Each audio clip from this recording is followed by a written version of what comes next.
On behalf of Superintendent Dr. Jim Rollins, Athletics Director Wayne Stellick, the students, the alumni, and the faculty of Springdale High School, it's my pleasure to welcome you to this presentation of the Bulldogs Sports Network. Hi again, everybody. Zach Arns, Derek Oxford in the broadcast position. Welcome to Bentonville High School here in beautiful northwest Arkansas. If you haven't ever been up to the Bentonville facility, this is a heck of a facility, and we're looking forward to a heck of a football game tonight. The Bentonville Tigers come in 5-1, fresh off a loss to our crosstown rival, the HAR-BER Wildcats.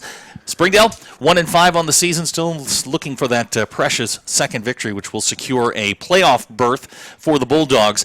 Let's bring in Derek Oxford, and let's take a look at this game real quick here. You know Bentonville as well as anyone. Bentonville's been they're two-time defending state champions. They're the king of the hill, and they got knocked off last week. And you know it's been kind of a bumpy ride. They're a little upset the way things went last week. And you know what are you looking for? Well, I mean they're going to try to bounce. They're going to try to bounce back, and you know they're definitely smarting from last week's defeat. They probably thought that they were the better team in that game, and just made a few mistakes. I think they outgained HAR-BER by like almost 200 yards, and didn't find a way to win the football game. And so they're gonna want to show out for their fans tonight, and they know that they're gonna have a raucous home crowd like they always do. And Bentonville, they've played in 5 consecutive state championship games for a reason. I mean they know how to play in big games, and they're going to be ready to play for 4 quarters, and can Springdale figure out a way to hang with them. Special teams for Bentonville were a mess last week. A blocked field goal for a touchdown. A punt got blocked. Obviously, that's something that the new coach Jody Grant's going to get together. Is that something Springdale can take advantage of? Yeah, I mean it'd be nice to. I mean you get Kyler Williams back this week. He missed a fatal game with a concussion, and in special teams, I mean those are the kind of plays that that can turn games around. You get positive momentum from a fumble recovery or a picks, a kick return or a punt return. We saw earlier in the year. Guys like if Lucky Bandavon gets a kick return for a touchdown, I mean that can change the momentum of games. And if Springdale can get some positive momentum in special teams, you've got a great kicker in John Batista who can kick 40, 45-yard field goals. You get some points there, and you got yourself a ball game. You mentioned getting Kyler Williams back from injury last week. A couple other guys have gotten themselves healthy. Pedro Lazo had an infection last week. He's back and healthy. Talked to Pedro before the game. He's ready to go. And the guy that I'm really excited to see is the guy that Zach Clark thinks may be the best defensive lineman on this Springdale football team. He's not played at all this year because of a broken elbow. That's Isaiah Nichols. It's a 6'2", 245-pound body you're going to put at the defensive end. Coach Clark said that they had trouble blocking him this week, and he will play. It'll be situational. I talked to Isaiah a little bit on Monday. His conditioning is not where he wants it or anybody else wants it, but he's going to be put in passing situations to go get Casey Ford. Yeah, I mean, I'm anxious to see how he looks, and getting pressure on Casey Ford is going to be pretty crucial. I mean, if Ford has a clean pocket, he's as good as anybody in the state. So they're going to have to figure out ways to make his life uncomfortable, and if they can do that, then they've got a shot. So I'm anxious to see how Isaiah does, and he's going to be out, come out guns a-blazing, and we'll see how he does.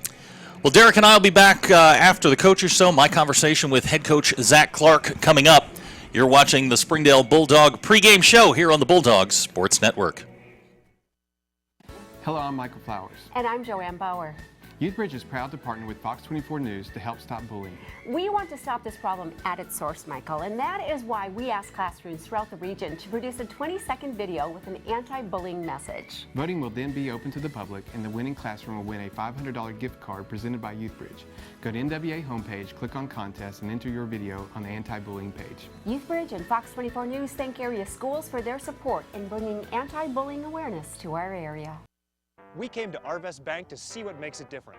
It's a community bank that really reaches out to the customers to make them feel special. I feel special every time I come in here. They want to be involved in the community and want to be part of the community. They support our university, our athletic department. They've told us that they could have a fleet of volunteers there to help this year if we needed. I see them at a lot of our Hispanic community events that we do. I can't think of another bank in the city that has such a big community presence as Arvest. Arvest Bank, our customers say it best.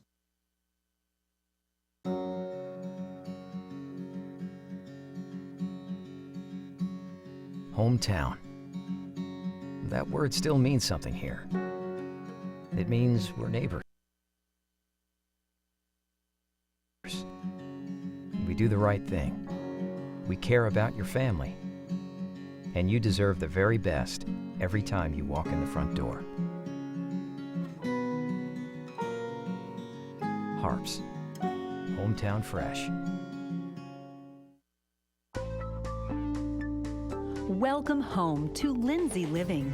From value-packed basic apartments with appliances and washers and dryers, to resort-style apartment living on golf courses with fabulous amenities. You'll love where you live and play. Visit lindsaymanagement.com to apply online and see photos, rates, and floor plans for all locations we manage throughout Arkansas and in surrounding states. Welcome back to the Springdale Bulldog pregame show here on the Bulldog Sports Network. As always, the head dog, Zach Clark, taking time out of his schedule to join us. And Coach, we're into week 7, and if you look at the schedule that you've played to this point, you've played 2 of the top teams in 6A, one in Oklahoma, one in Arkansas. Then you've played probably the 3 best teams in the state of Arkansas. As you look at the schedule, you look at where you guys are physically, mentally. I mean, are you about where you expected you'd be? Well, I think so. I think we're, if you take a step back, we've definitely made progress and look. Obviously, right now we're not, playing a lot of young kids. We're not as physically strong as we need to be, and I think we've, broken down a little bit. But hey, you always want to be better, and we're always striving to be better. But if we can get through this stretch and finish out the year strong, then certainly excited about what we've done this year.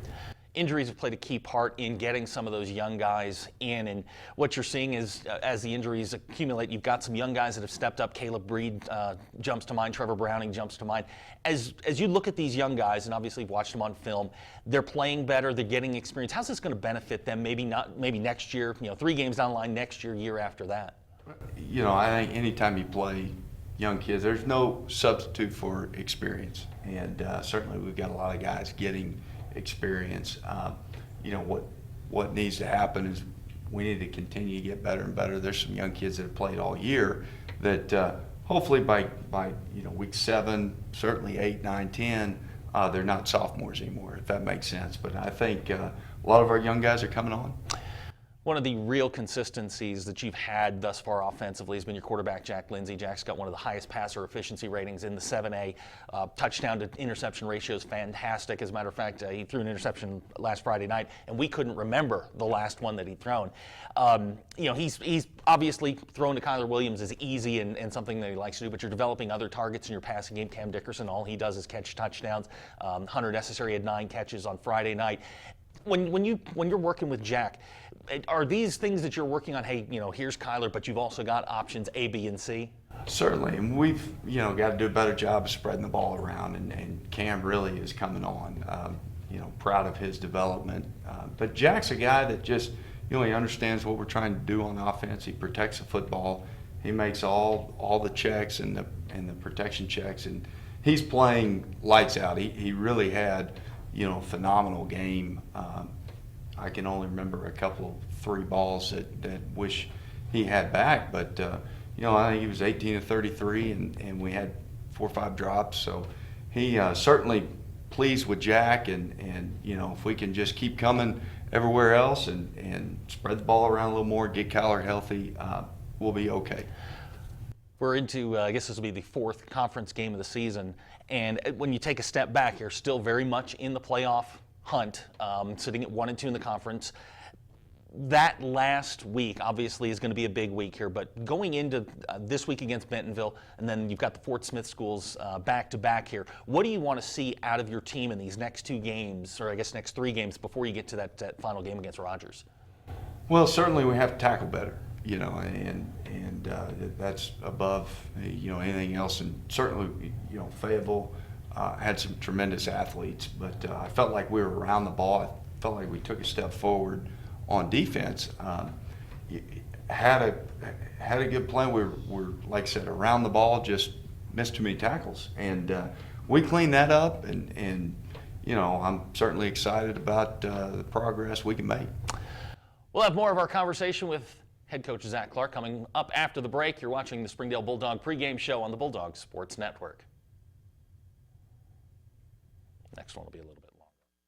Olive Garden's Buy One, Take One is back. But not for long. Starting at $12.99. Join us tonight for your choice of irresistible entrees, like rich and creamy smoked mozzarella chicken bursting with Italian cheese and sun-dried tomatoes, plus unlimited garden salad and warm breadsticks. Then take home another entree free, like fettuccine Alfredo. It's 2 delicious nights of togetherness for one low price. Buy one, take one, starting at $12.99. Olive Garden, we're all family here. Now order Olive Garden to go online. Do you need new tires? Do you want a price match guarantee? Do you want to wait in a newly renovated waiting room? Do you want tire services at any time with no appointment? Then Tire Tracks is the place for you.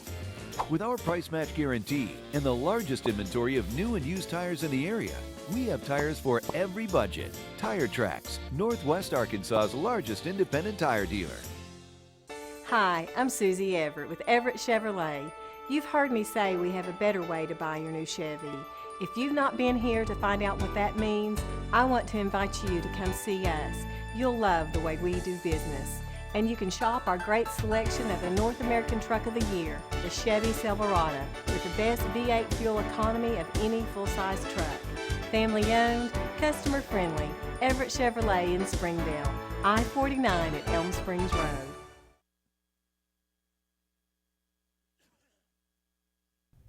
And we welcome you back to the Springdale Bulldog pregame show, continuing our conversation with head coach Zach Clark. And let's talk about tonight's opponent, the Bentonville Tigers. Offensively, I guess everything starts with their mountain of a quarterback, Casey Ford. He's listed at 6'5", 272. You watch him on film, he looks bigger than that. He does. And he's played since he was a sophomore, so we're familiar with him. But he's just a massive individual, huge guy. He's tough to bring down in the pocket if you do get to him. He runs it. He runs it a little more this year. He certainly can add that, but he makes good decisions. They try to have a bunch of little quick screens and quick game to combat just loading up the box. So it'll be a tough challenge. Schematically, they're very similar to Fayetteville. Same scheme, basically, as you mentioned, the quick screens. They've got some wide receivers that may not be able to. They're not the greatest deep threats in the world, but they are elusive, can break tackles. Certainly. I mean, they're Bentonville. They're solid. They've got 2 or 3 receivers that are very good. A tight end that they like, and they always seem to have 2, 3, 4 backs that they can run the football. They're not the most physical running game you've seen. That may go to HAR-BER, but they're very explosive in the running game. A lot of stuff going to the outside the hashes. You'll see them take it wide and then cut it north. They are. I mean, they're an inside zone and pin and pull team, and that's what they're going to do. They're going to run the inside zone, and then when they suck you up, they're going to try to bounce it outside with the pin and pull, and they do an outstanding job with their scheme, and certainly, we know we have to stop. It's just a matter of doing it. Defensively, this may not be the biggest front you'll face. They're a little bit undersized, but they are quick. They slant a lot. Their linebackers seem to be the guys that are cleaning up everything after that. They are. I mean, that's, with any 3-down front, certainly an undersized. It is probably the smallest defense that Bentonville's ever put out there. But they always seem to have 11 guys that can run. And, their D-line isn't as big as usual, but you're right, they move them and kind of hide those linebackers, and linebackers and safeties and corners really run well, and they pursue the ball. I mean, we've got to hit them. When we get a chance, it's got to be straight ahead, upfield, not go out and run them to the sideline. They've got a cornerback that's a college prospect. I imagine that everywhere Kyler goes, he's going to go.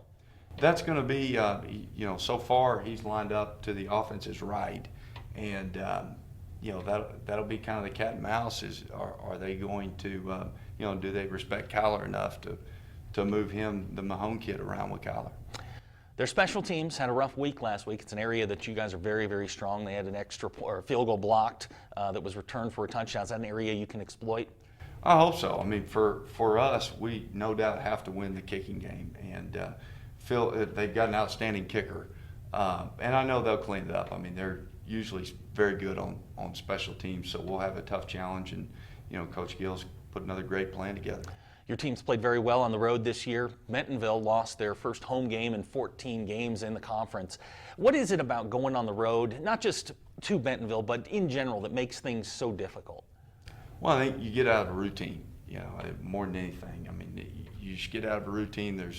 You're not as familiar with the surroundings, and it just throws everybody off a little bit. Certainly going into a hostile environment. Bentonville's probably the loudest. It definitely they have more people attend. The attendance will be big. It's a tough place to play.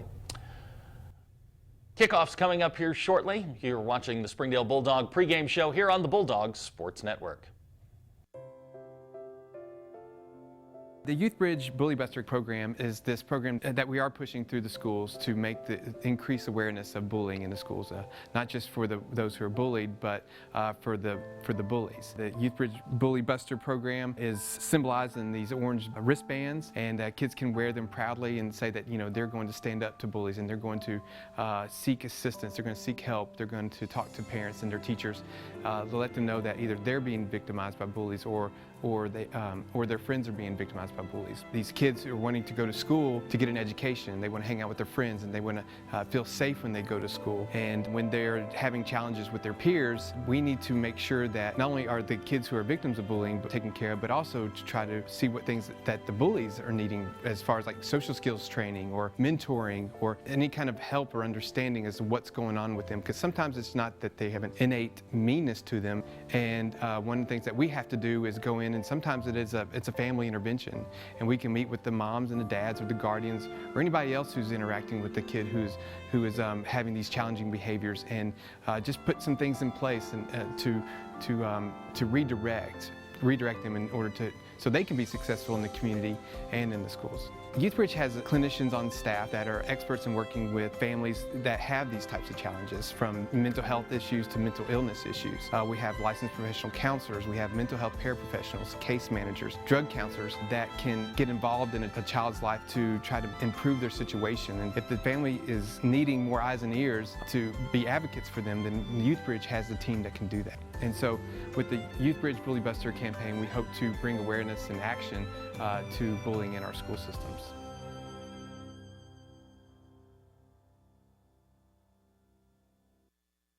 First Security is here. Only here. So that means we're here, here, and here. Even here.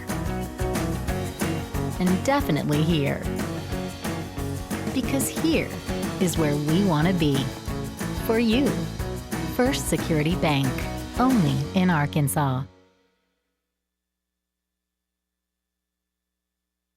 Chevrolet has the longest lasting, most dependable full-size trucks on the road. And at Everett Chevrolet, we think the slogan, "Find New Roads," couldn't be more at home than in beautiful Northwest Arkansas.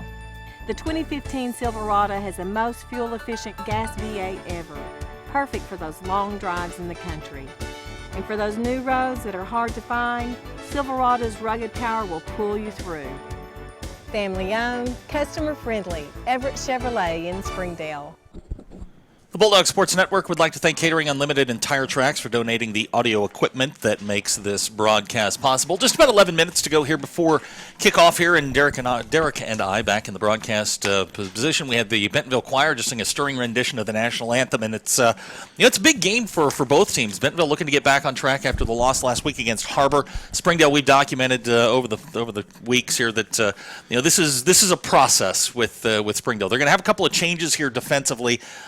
Galdamez is going to start in the star position. They're going to try something a little different with Ever. Ever's been he's been at linebacker, he's been at defensive end, and I think he's going to find a home at that pseudo strong safety spot. Also on the Springdale offense, as we mentioned, Pedro Lazo goes back. They go back to their best offensive line combination: Bonilla, Lazo, Reed, Rodriguez, and Hutchins. And Derek, as well as anybody, the happiest guy on the field tonight has got to be Jack Lindsay, who gets Kyler Williams back, who leads the 7A West and the world in receiving. Kyler, 44 catches, 640 yards, and 3 scores. That's a huge get for Springdale this week. Yeah, I mean, having Kyler is monumental for Jack and his ability to throw the ball around. I mean, the way that Zach wants the offense around, I mean, they got to have Kyler. And last week that kind of killed them. I mean, they still put up 21 points, but they never really seem to get in sync offensively, and Kyler's kind of the cog that makes the thing go. And you have him out there, and put him. I mean, I think Bentonville is very aware, of his ability, but I think just the fact that he's out there is going to open the door for someone like Hunter Necessary to have a huge game, or someone like Cam Dickerson. Yeah. He's become a heck of a red zone target. 10 catches on the year, 5 of them for touchdowns. Right. So he's got other weapons besides Kyler. You have Kyler out there. If he draws 2 defenders, I mean, that just opens the door for somebody else. So they've got a really good chance, to be able to put some points on the board and rack up some yards tonight. One of the, I guess, alarming numbers, if you will, from a Springdale perspective is the defenses. The defense has kind of been up and down, and obviously during this 3-game stretch here, which is, or I guess 5-game stretch, this is really, you're playing 5 of the best teams in the state of Arkansas, but opposing quarterbacks are completing 70% of their passes with an 18-2 touchdown to interception ratio. A lot of that has been the last 3 weeks. They were pretty good in the preseason, pass defense-wise. Yardage, just 232 yards a game for some of the offenses they've faced. That's been pretty good. But the number that sort of jumps out at you is the rushing yards. Teams are averaging 6.6 yards per carry. You got to shut that down. Yeah, I mean, you can't let a team get 2nd and 3 every time. I mean, that just isn't going to get it done, like you said. And if they can figure out a way to shore it up, I mean, Bentonville, this isn't a typical Bentonville rushing offense. I mean, they've had some offenses the last few years that could put up 300 or 400 yards on this team. But tonight I think they're gonna be more tailored to the air. Having a senior quarterback like Casey Ford, they're gonna try to go through it airily, but running the ball. I mean, if Springdale figures out a way to stop the air assault, then Bentonville's probably going to go to the ground. They always have a big offensive line, so it's going to be key to get pressure, and it's going to be interesting to see what a guy like Isaiah Nichols can do, in his first start. One of the guys that we haven't talked very much about on the Bentonville side of things is their quarterback, Casey Ford. He's kind of a do-everything this year. He runs, he throws. He's 6'5", 272 pounds. That's a mountain of a quarterback to go tackle. I was talking to Isaiah Nichols earlier in the week, and he didn't realize how big Casey was. And I said, Isaiah, he's as big as you are. But we were watching him during warm-ups. He can, just with a flick of a wrist, throw the ball 50 yards. Yeah, I mean, I've always said that he reminds me of Ryan Mallett, except he's, just a little heftier. Yeah. You start saying hefty, we start thinking Jared Lorenzen. Yeah. I mean, but at 272 pounds, right. I mean, you're in the neighborhood. Right, and the crazy thing is he's not even going to play college football. We're not going to get to see him at the next level because he's going to play baseball at Kansas State. So, I mean, it's going to be interesting to see what they can do. He's not as mobile as someone like a Fuller Chandler or Taylor Powell was, or even the guy from Greenwood Hales. So he's just mobile enough to cause problems, and Springdale's going to make some changes up front to combat that. You'll see Chris Arevalo at one defensive end. Isaiah's going to play in pass rush situations, but they're basically going to go with the guys that they had and try and stay in their rush lanes and try and knock balls down. And that's going to become, I guess, incumbent upon Francisco, Garrett Thresher, and Manny Martinez. Those 4 guys have got to get some pressure tonight. Yeah, good pressure makes your defensive backs better. Springdale's a little thin in the secondary. They're going to start Capone Wise and Chris Crawford at the corners. Chris is going to go back to defense after experimenting on offense last week. But again, Ever Galdamez is going to start at that strong safety position. So that's something to keep an eye on as we get closer to the game. We're going to take one more quick break, and then Derek and I will be back with lineups in the kickoff. You're watching Springdale Bulldog football on the Bulldogs Sports Network. First Security is here. Only here. So that means we're here, here, and here. Even here. And definitely here. Because here is where we want to be for you. First Security Bank, only in Arkansas. Hi, I'm Susie Everett. Here at Everett Chrysler Dodge Jeep Ram, family-owned, customer-friendly is more than just a slogan. We're dedicated to giving you the best car buying experience you've ever had. We really do want what's best for our customers, and it shows in everything we do. So come see us for a better way to buy Motor Trend's Truck of the Year, the Ram 1500. Family-owned, customer-friendly, Everett Chrysler Dodge Jeep Ram in Springdale. Welcome home to Lindsay Living. affordable rates, available on-site management, attitudes of service, and amenities unmatched make residents love where they live and play. From value-packed basic apartments to resort-style living on golf courses, we manage options to fit your needs and wants.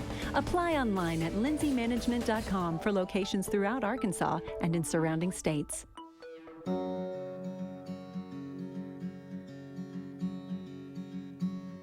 Hometown. That word still means something here. It means we're neighbors. We do the right thing. We care about your family. And you deserve the very best every time you walk in the front door. HAR-BER. Hometown fresh. And welcome back to Tiger Stadium here on the campus of Bentonville High School.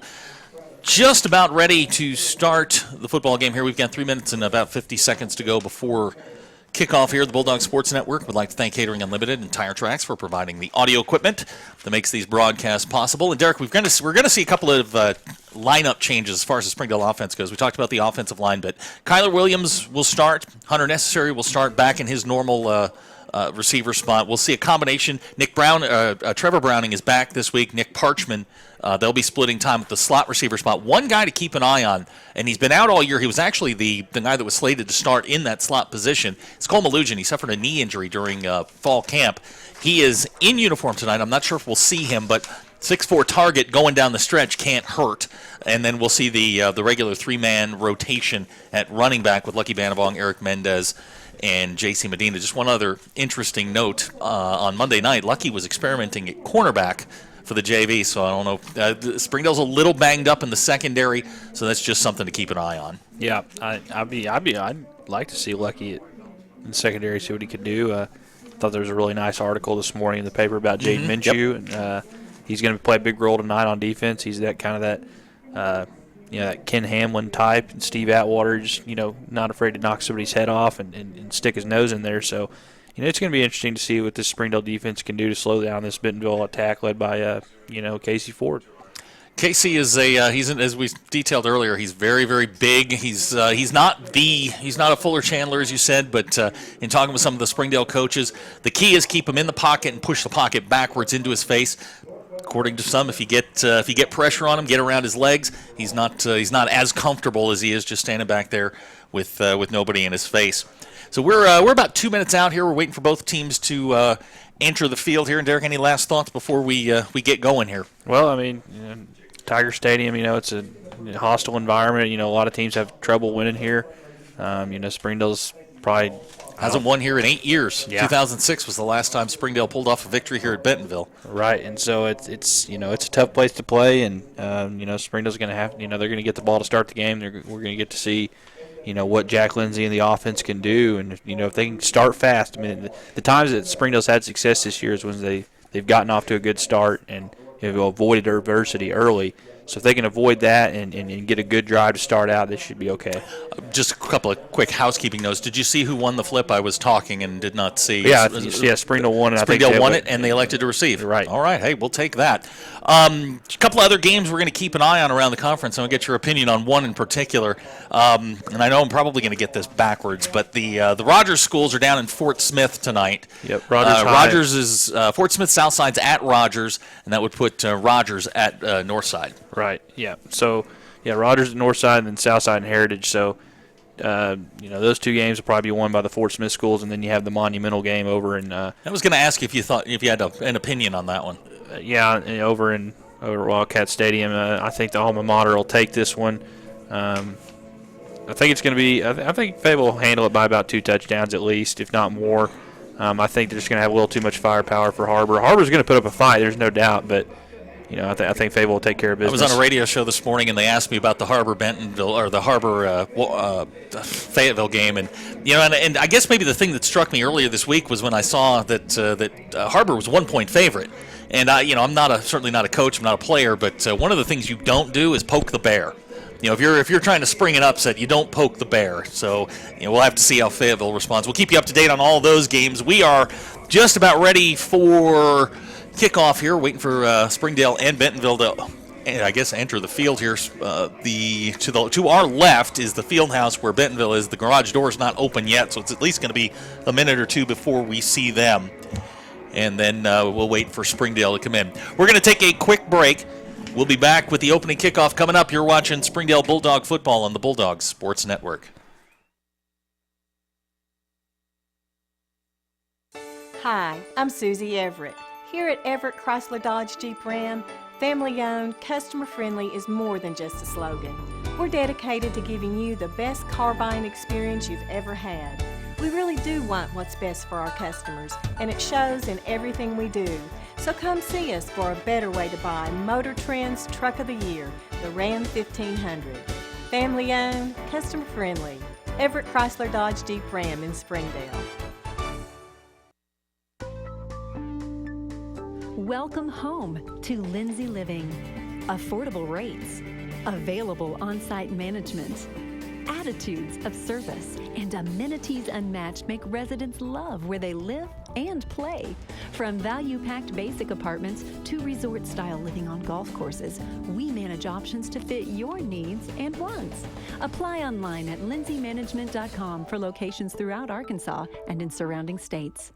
And welcome back to Tiger Stadium here on the campus of Bentonville High School. Springdale won the toss, elected to receive. They will be going from right to left on your screen. Bentonville just came out of their tunnel to Eye of the Tiger. Haven't heard that in a while. Yeah. Nothing like seeing a modern-day football team come out to a song that's over 40 years old.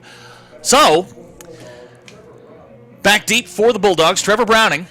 Looks like J.C. Medina and Jaden Minshew. Actually, that's Lucky Banavong on the far side, on the far hash. Now, Derek and I are going to apologize in advance. The Bentonville numbers are not going to be easy to read, so we will do our best to identify those. And we are underway. Kick's going to go into the end zone, and Springdale will take over 1st and 10 at the 20-yard line. Coming out for the Bulldogs, we'll check the offensive set here.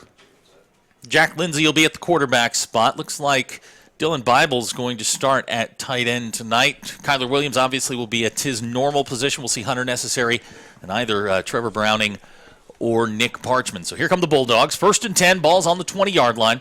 Across the front, Bonilla, Lazo, Reed, Rodriguez, and Hutchins. Lucky Banavong will be in the backfield. Dylan Bible is the single tight end. Kyler Williams in the slot. And here is your first play of the game. Springdale, a little trouble with the snap. Jackson will fire down the middle. Guess who? Welcome back, Kyler Williams. Jack Lindsay to Kyler Williams for 15 yards, and that's a Springdale first down. Yeah, he mishandled the snap and still got a 15-yard play. You'll always take that. We will take that every single time. So Springdale, one play, one first down, and the Bulldogs quickly coming up to the line. Cam Dickerson now into the lineup. Again, Kyler in the slot. Probably a good place for him where they can't man up on him.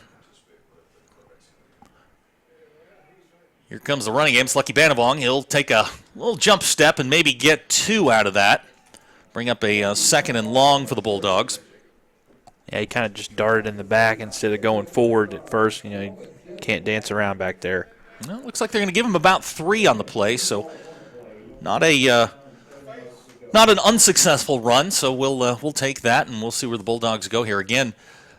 If you're just joining us, Kyler Williams back after a week absence due to the injury last week. Good to see Kyler back on the first play with a 15-yard reception. 4 wide receivers in the game now for the Bulldogs. It's Parchman and Williams to the bottom of the screen. Jack with a quick fake. He's got Parchman, and that ball is going to fall incomplete. And it's going to bring up 3rd and long for the Bulldogs. Just sort of rushed that one a little bit. Yeah. I mean, he kind of felt a little bit of pressure and just tried to get it out too quick and let him over his head. So 3rd and 7 for the Bulldogs, 10:58 to go here in the first quarter. Trips to the top of the screen, Lucky Banavong and Jack Lindsay in the backfield. Kyler one-on-one down here at the bottom. I like that matchup. Oh, yeah. Here comes the blitz. Jack's got time. He's got Kyler open, and the ball's going to sail over his head, and that's going to bring up a 4th down for the Bulldogs. Yeah, that one just sailed on him. Got away from him. Had him open. Kyle ran a good route, but into punt for the Bulldogs. Dylan Sizemore. Dylan having a good year kicking the football. 36.5 yards per kick, and that's even with the shank he had last week. So Dylan very effective punting the football. Back deep for Bentonville. Boy, those numbers are difficult, aren't they? Oh, yeah. You got a read on that one? I believe that is Clay Bargainer, or Barganier. Yeah, I think that's what it is. I think it's 6. Bad snap, picked up by Eric Mendez. And Bentonville's going to take over at the 37-yard line. Another special teams error by the Bulldogs. Yeah, we talked in the pregame about special teams. You know, those are the kind of plays that, you know, can turn games around in a hurry. And, you know, obviously this is the first possession for Bentonville, but you would have liked to get a solid punt off there and try to pin them back. So out comes Casey Ford in the Bentonville offense. He'll have Jacob Clark behind him. That's Bargainer in motion. Here comes Clark straight ahead. He's got a little bit of room. And the football is on the ground. And I believe Bentonville got that one back. But the Springdale defense up to the task. Forces a fumble on the first play of the game. Yeah, Aravello was almost on it. He was close. Yeah, he was real close to getting to it, but Bentonville avoids disaster on their first play. I had a chance to talk to Chris a little bit on Monday night. Boy, he is just a football player. He was lamenting the fact that even as a junior and a starter on the varsity that he couldn't play sophomore ball or JV ball. Got those competitive juices, man. Yeah, he does. Trips to the bottom of the screen. Clark is a single setback with Casey Ford. It's Dax Hale in motion. Oh, we've got a mix-up in the backfield. Springdale is there. Big Francisco's in there. Revelo's in there. Garrett Thresher, the entire defensive line. It's a Springdale party in the backfield for a 5-yard loss. That'll bring up 3rd and long. Yeah, Casey Ford didn't know where to go. He really just had no option but to just get hit. So that'll bring up 3rd, and we'll call it 12. Yeah, Bentonville offensive line not maybe give credit to the Springdale defensive line. Springdale's had pressure, penetration on both plays. Now that'll bring up 3rd and long for Bentonville. Here comes the blitz. Ford back to pass. He's got time. He's going to stand in the pocket. He's got a man right down the middle. In and out of his hands. That was Cameron Mays Hunt. I think Stone Bend maybe just got in the sight line. Yeah, and the Bentonville guy ran before he caught it. And this can't. Honestly, Springdale hasn't gotten those kind of breaks this year, so we'll definitely take it. Bring up 4th and 12 for the Tigers. Springdale in a punt formation here. Kyler back deep.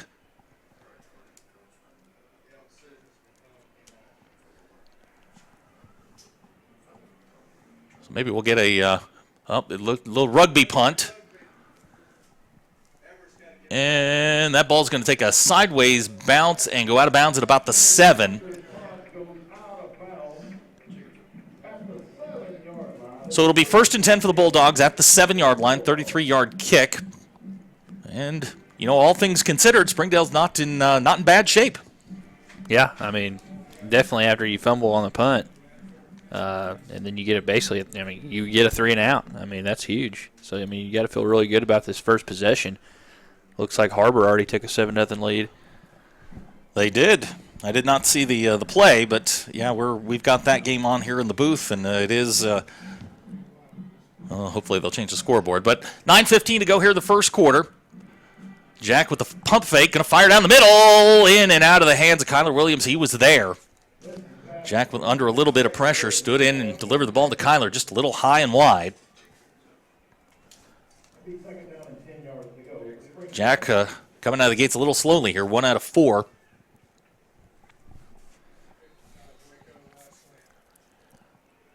Cam Dickerson into the game. J.C. Medina into the game early. Be nice to get him going. Yeah, we were talking about him before the game started, just you and I. And J.C.'s he's big play potential, just hasn't had the opportunity yet. And we've got a flag down. Looks like a false start called against Springdale. So just kind of a choppy start here for both teams.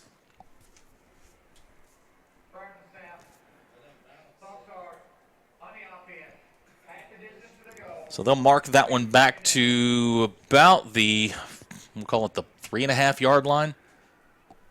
Yep, that's what it looks like.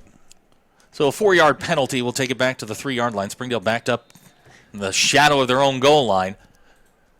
Lindsey's got JC next to him, trips to the top of the screen. Jack's going to throw. Here comes the blitz. Jack's got to get rid of the ball, and he'll throw it out of bounds. Boy, he was under pressure. 3 Bentonville Tigers in the backfield, but Jack gets rid of the ball, and that'll bring up 3rd down, and we'll call it 14.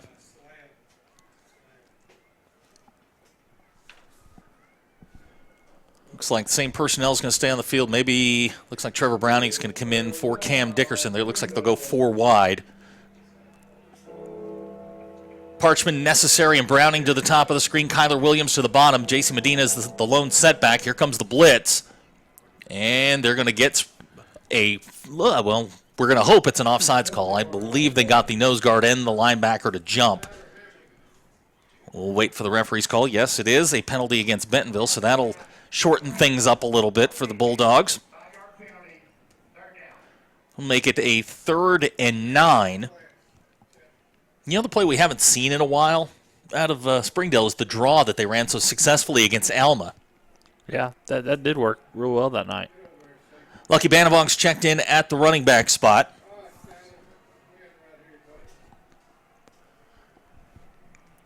Looks like Bentonville's at least showing blitz. Here they come. They're going to bring 5. Jack's got Kyler down the middle. Kyler Williams out to the 25-yard line. Sorry. That's all right. I got a little ahead of myself there, but Jack with a connection with Kyler Williams, and those two back in business. Springdale with a 17-yard pickup and a 1st down. Yeah, it's exciting when you see Kyler with open field. So yeah, I get a little excited when Kyler's got green grass in front of him, even if it's the synthetic grass. Williams and Parchman to the bottom of the screen. Cam Dickerson back in at the tight end spot. Springdale looks good offensively, firing the ball around. Here comes Lucky Banavong, going to make a man miss. Lucky's going to get looks like he's going to get nothing out of that. I thought he had more than he got out of that one, but it'll be a gain of 0. So it'll bring up 2nd and 10 for the Bulldogs, who've moved the ball quite well. 34 yards here in the first 4 minutes of the game. Jack 2 out of 6 for 34 yards. To most of that going to Kyler Williams. Yep, Kyler's the man. It's good to have him back. It opens up a lot of other things. For sure. I think we're going to see a lot of Kyler matched up on Kerry Collier and Tyrone Mahone. Those are the 2 Bentonville corners. Zach Clark thinks a lot of Tyrone Mahone. Expects Kyler to see a great deal of him. But right now now we got a flag down again. Delay a game, I think. Delay a game penalty. Now we're going to get a conference here. Springdale's going to call a timeout. So we're going to save the 5 yards with 7:58 to go here in the first quarter. Our score 0-0. You're watching Springdale Bulldog football on the Bulldogs Sports Network.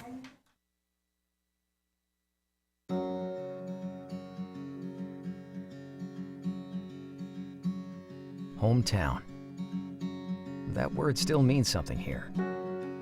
It means we're neighbors. We do the right thing. We care about your family. And you deserve the very best every time you walk in the front door. HAR-BER. Hometown fresh. This is Jack. And this I am starving! is Jack's appetite. It's never satisfied. I'm hungry. Seriously, dude? What? Then Jack's mom started serving Tyson Anytizer snacks. With all white meat and lots of protein, they're the only snacks that make Jack's appetite disappear. Tyson Anytizer snacks. Consider snacking solved. And we welcome you back to Bentonville. The timeout, out of the timeout, the ball is tipped and intercepted. Logan Darby on the interception. Ball went off a receiver's hands. And not exactly what Springdale wanted coming out of the timeout. Yeah, I mean, they're just one of those things where the ball gets tipped and it's just basically a free ball for whoever's there, and unfortunately it was a Bentonville guy. Well, I'll tell you, those numbers are very, very difficult to see. So Bentonville will start again in Springdale territory, this time at the 35-yard line. 1st and 10, Casey Ford the backfield with Jacob Clark behind him. Here comes Clark on the carry. He's got a little bit of room off the side. He's going to fall forward. Looks like they can give him about a gain of 4 or 5 yards. That'll bring up 2nd and we'll call it 6. Ball's going to be placed at the 31-yard line. So Springdale with essentially 2 turnovers in their own end. Not exactly the way that Coach Clark wants to start the game here. Nope, but luckily, I mean, Bentonville hadn't scored, and if you can, stiffen up here and, hold them to a field goal, it'll be okay. Here comes Clark again. Nope, no, he's going to keep it, and he's going to get close to first down yardage. Looks like it's going to be marked at about the 26, so that'll bring up a 3rd and 1. Stone Ben on the tackle, and we can update a score from HAR-BER. Fayetteville 8, HAR-BER 7. Yeah, I think that's Fayetteville's thing this year. They their first touchdown, they're going for 2 no matter what. So 3rd and 1 here, 6:56 to go in the first quarter. Ford going to give to Clark again. He's got room and is going to find first down yardage down to about the 22. And Bentonville will pick up their first down of the night. Yeah, Bentonville doesn't do anything fancy. They just line up that pistol set and hand it to Jacob Clark.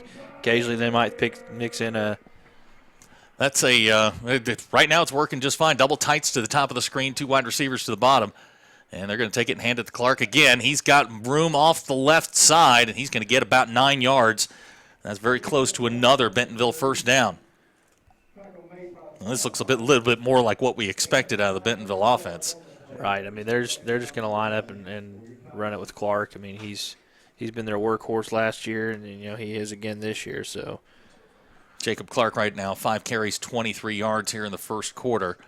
Again, double tight set to the bottom of the screen. Ford and Clark in the backfield. Here he comes again. Clark's going to get close to the first down. Looks like they're going to mark him at the 12, which will give him enough. It's just a gain of a yard, but it will be enough for another Bentonville first down.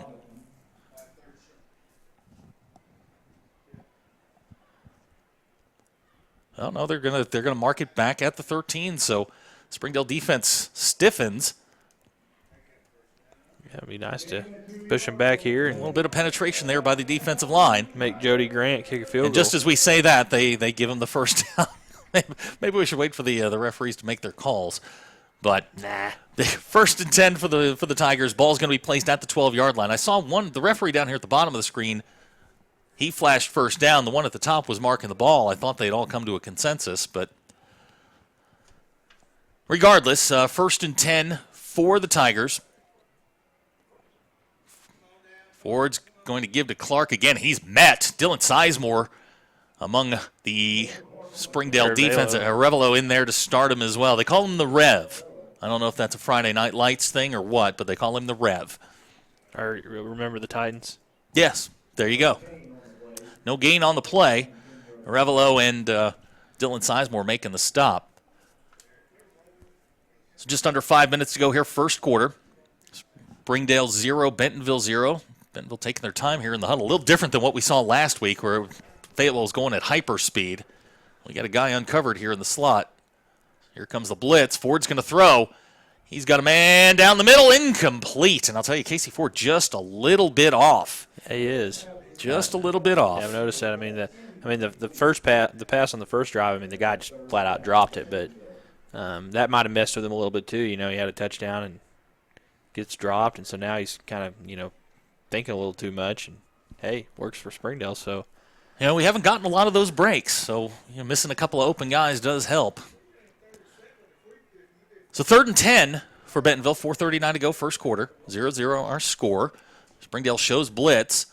Here they come. Looks like a screen set up. That is Cameron Mays Hunt. Great play there, Ever Galdamez. And Manny Martinez on the stop. It's going to be a gain of about a yard. So the Springdale defense holds, and in comes the Bentonville kicking game. That's a win right there. That is a win. I mean, it's not as good as a 3-and-out, but hey, I mean, you try to, remember last week what HAR-BER did? Blocked a field goal and turned it. The Bentonville kicking game is a mess. Right, so you block this kick, and you're sitting pretty. In to try the kick is Hayden Mooring. 5'10", 181-pound junior. That's a big kicker. Yeah, I think he's a little brother of their kicker that was really good. Morning's kick's on the way. I think he missed it, folks. He did. He did. So the Springdale defense comes up with another miss. Yeah, wide right. the wide right crew. We'll take it. Florida State will take him right now. Absolutely. Florida State would love to have him. So Mooring's attempt from 28 yards sails wide right. We did say that their special teams were a bit of a mess. So Springdale's going to take over 1st and 10 at the 20-yard line. They've moved the ball. They've just had they had a miscue on special teams and then an interception on the last drive. So Springdale can't ask for a better start than what they've had. Yeah, this is a great start. I mean, to have it be 0-0 I mean, to right now, it kind of feels like the Alma game. A little bit, yeah. Where it's kind of just both teams kind of shooting themselves in the foot a little bit. So Jack brings the offense out. Here comes, that's Eric Mendez, and he's not going to get anywhere. Eric's had a tough time since that 2-touchdown game against Heritage. He has just not been able to find a whole lot of running room. I think that was lucky. Was it lucky? Yeah. Yeah, it was lucky. All right, we'll give that to Lucky. So a 2-yard loss on the play. And the Springdale running game continues to struggle a little bit. 2 tight ends set now with Cam and Dylan. 2 wide receivers, Kyler and Hunter. Haven't called Hunter's name yet after 9 catches for 91 yards last week. Jack changing the play at the line. He's got Kyler here in the flat. Kyler's going to come up with the ball. They're going to mark him out at about the 27-yard line, so 12-3 again. 3rd and short. That's the difference that Kyler makes. Everything kind of revolves around Kyler. If everybody else can open up. So we're going to call it 3rd and 2. Ball's going to be placed at about the 20. We'll call it the 28-yard line. See what Coach Clark dials up here. Double tight ends, Cam and Dylan. It's going to be a rollout. He's got Hunter necessary. Pass complete. It's going to be marked out at the 33-yard line. That's going to be enough for Springdale first down. Yep, Hunter necessary, Mr. Possession Receiver. He is Mr. Reliable. First time he's been targeted tonight. Kyler picking up where he left off 2 weeks ago. 3 catches, 41 yards here in the first quarter. So a Springdale first down, 3:04 to go in the first quarter. Kyler and Hunter to the bottom of the screen. Again, staying with the double tight end set. Jack's going to take and give to Mendez. Nice spin move. Eric's going to get maybe a yard out of that up to the 34. Yeah, there's Eric that we were wanting to see. Well, my point earlier was that he had such a great game against Rogers Heritage with the 2 touchdowns, and since then he's really been bottled up. He hasn't had that many carries. Right. Unfortunately, he's had to play HAR-BER. Yeah. That's probably what has a lot to do with it. Not many people are going to run for a lot of yards. Yeah, you don't run wild against those groups.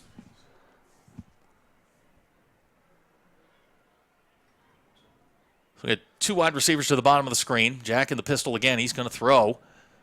Jack under pressure, going to get rid of the ball, looking for Kyler. Out of bounds. He almost had a shoot. Almost. I was going to say I thought he was going to get a foot down there, but that one, good call there by the referee. It's going to bring up 3rd and 9.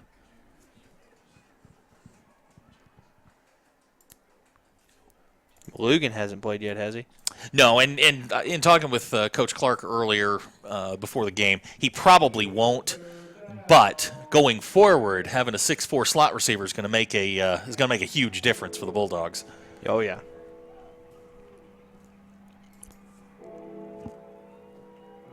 So 3rd and 9, 2:18 to go here in the first quarter. Jack back in the shotgun.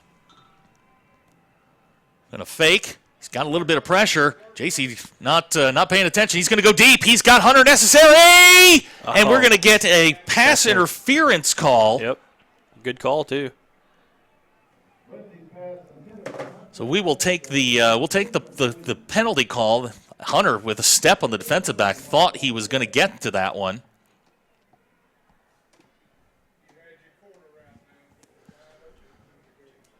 So we'll take the first down any way we can get it. Should put the ball up near midfield for the Bulldogs. Yeah, I mean, Jack was just looking for somebody to get open. I thought I saw a Bentonville guy grab one of the Springdale not the guy, not necessary, but another receiver got grabbed, and then there was no call. So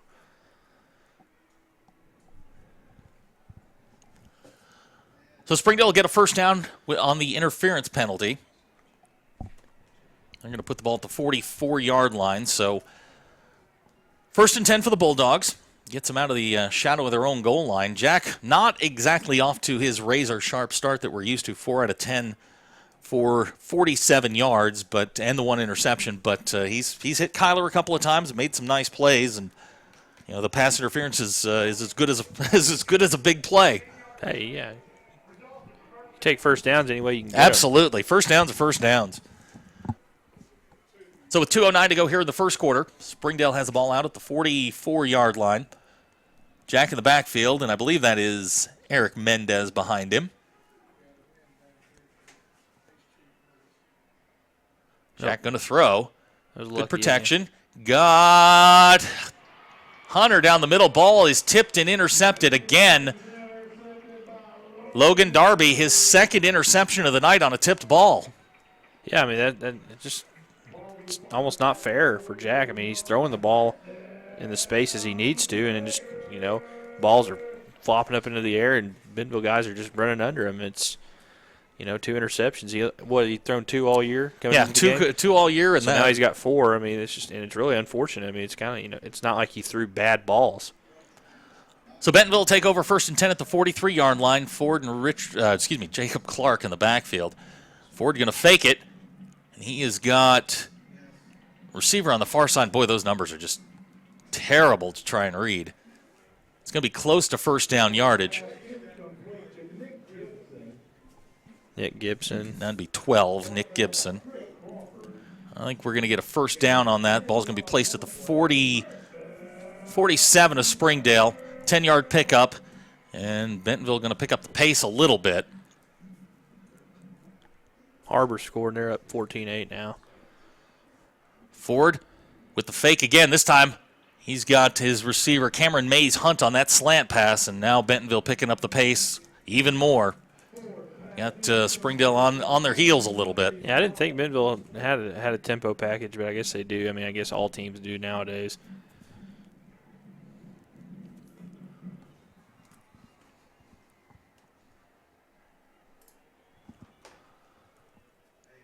So 1st and 10, minute 30 to go here in the first quarter. Ford and Clark in the backfield. Springdale showing a 5-man defensive front. Ford's going to take it and throw. He's getting pressure from Dylan Sizemore. He's going to take it, chuck it deep. He's got a man wide open, but out of the back of the end zone.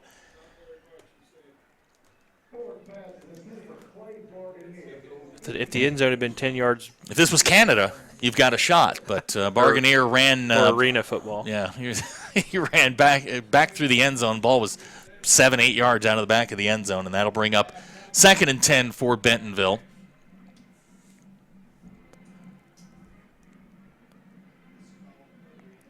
And a 2 wide receiver set. They're now heading towards the top of the screen. Double tight ends to the bottom. Ford and Clark in the backfield. Here comes Clark. Nope. They're going to give it to, it'll be Clark on the carry. Boy, he is hard to bring down. And he's not the biggest guy in the world. He's listed at 180 pounds, which it means he's 165. Oh, yeah. He's 180, if, he eats a Thanksgiving turkey. But, Everett Galdamez had a shot at a tackle for loss there and just missed it. Springdale bringing pressure, which is something they haven't done a lot. I think the defensive coaches really like what they've got here with Everett, that strong safety spot. He's really a linebacker.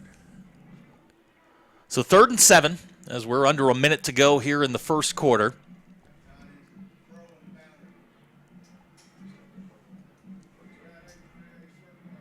Ford going to throw the quick hitch. Good tackle. That's Jaden Minshew, of course, on the tackle, but that is going to be really close. Nice short. Barganier with the catch. He bobbled it, too. Luckily, he caught it on the way down, but it's going to be really close to first down yardage. Yeah, they don't have any faith in their kicking game right now. I mean, it is 4th and 1, but and they've run the ball reasonably well here. They're just going to let the quarter run out. So the quarter's going to come to a close. Our score, 0-0. We'll come back with a 4th and 1 play. On the other side of the break, you're watching Springdale Bulldog football on the Bulldogs Sports Network. First Security is here. Only here. So that means we're here, here, and here. Even here. And definitely here. Because here is where we want to be. For you. First Security Bank. Only in Arkansas. And we welcome you back to Tiger Stadium here on the campus of Bentonville High School. 0-0 our score as we start the second quarter. We would like to thank Catering Unlimited and Tire Tracks for providing the audio equipment that make our broadcasts possible. So, 1 quarter in the books. Some impressions here. Hey, I mean, 0-0, you take that to the bank. Every single time. At Bentonville. Yeah, especially with essentially 3 turnovers. Yeah, 2 picks and then the fumble on the punt. Yeah, the Springdale offense really can't get out of its own way, but the defense is really, really playing well. Yeah, if you get a stop here, I mean, you got to feel really good about yourself. So 4th and 1. Ford and Clark in the backfield with a double tight end set. They're going to take it and give it to Clark. He's going to get the first down and fight his way down to about the 22-yard line. He'll pick up a good 6 yards on the 4th and 1 play, and the drive will continue. Yeah, it's hard to stop Bentonville when they're going north, especially the big line they've got. And you just wonder how long the defense can keep bailing them out. Right. That's why the Springdale offense needs to go on a long drive and try to punch one in, because you got to give your defense a breather and a chance to gather yourself. And having to keep going out there, it's not going to be beneficial. So for the first time tonight, Casey Ford in the shotgun. Here comes the jet sweep. Casey Ford's going to keep it. He is loose in the secondary, and Ford's going to get down to about the 9-yard line. That's a 13-yard pickup for the big 6'5", 272-pound quarterback, and that'll bring up 1st and goal for Bentonville. A couple of Bulldogs had a shot at him. Yeah, that's the longest run I'd ever seen him have. I mean, I've watched him probably 3 or 4 times, in person before this game, and I'd never seen him do that. So 1st and goal for the Tigers. Are going to take it and give it to Clark. He is going to get maybe a yard. Dylan Sizemore, Sam Robinson, and Stone Ben in on the stop. Good play by the Bulldog defense. You got to give the Springdale run defense a lot of credit here. 12 carries for the Tigers here in the first quarter in a minute. 42 yards. That's a 3.5-yard average. This is a team, the defense that came in giving up 6.6 a carry. Right, and they've only been on the Springdale side of the 50 all 3 times. So 2nd and goal for the Tigers. Ford going to take it. He's going to throw. He's got a man down the middle, wide open for the touchdown. That is number 2. Mays Hunt. Cameron Mays Hunt for the touchdown. And Bentonville finally cashes in on a Springdale error. Yep. So let's see, as we try the extra point here, we'll see what the kicker, Mr. Morig, will come up with. 0 for 1 on field goals. Mm-hmm. See if extra points are an issue. Snaps down, kicks on the way, and it is good. So with 10:49 to go here in the second quarter, our new score, Bentonville 7, Springdale 0. You're watching Springdale Bulldog football on the Bulldogs Sports Network.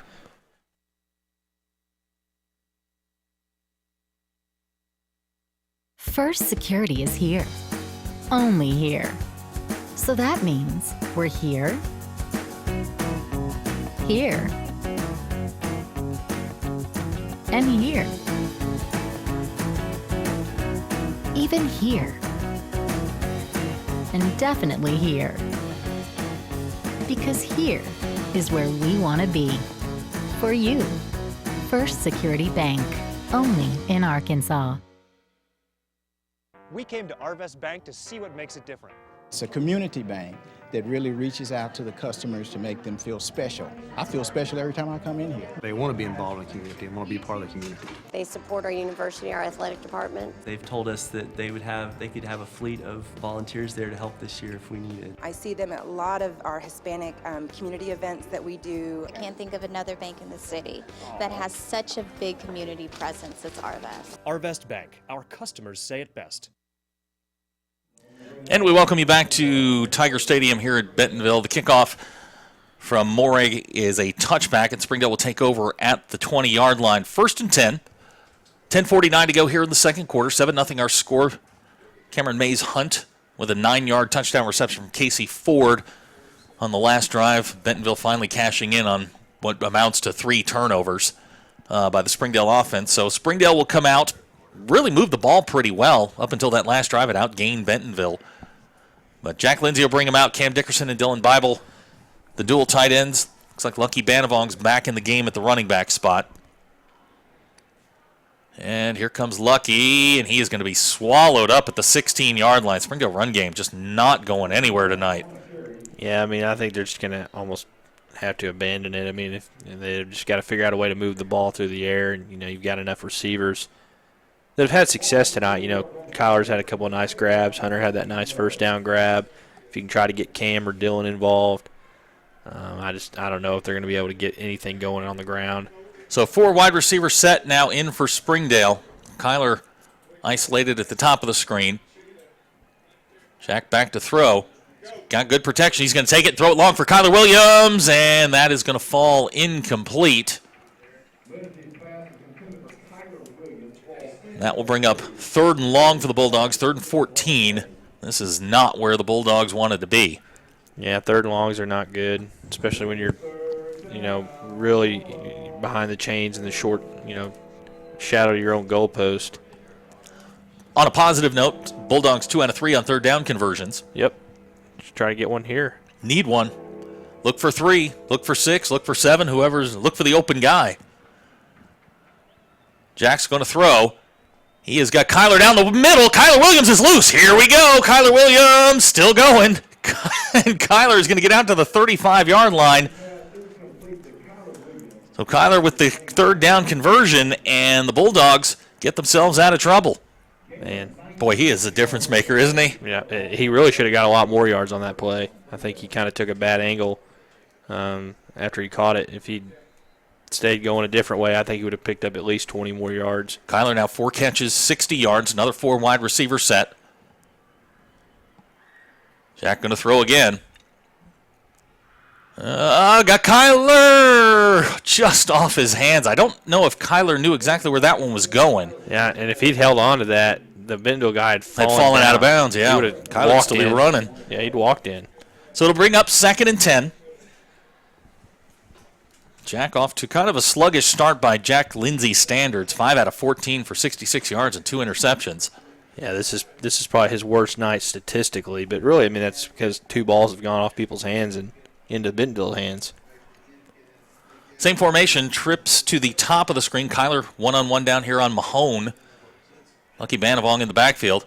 Jack looked for the shovel pass. He's going to take it, hit Hunter. First and down. Hunter is going to pick up very close to 1st down yardage. We'll see where they mark him out. Looks like they mark him out at the 45, which will be enough for a Springdale 1st down. Did you see him kind of fake the shovel pass, get away from that, and then go to Hunter for the 1st down yardage? Yeah, that was well designed there by Zach Clark.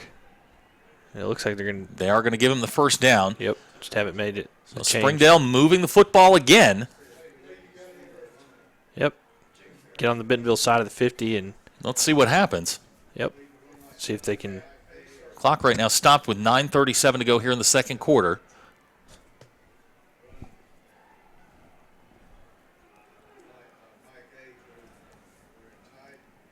Bentonville showing blitz.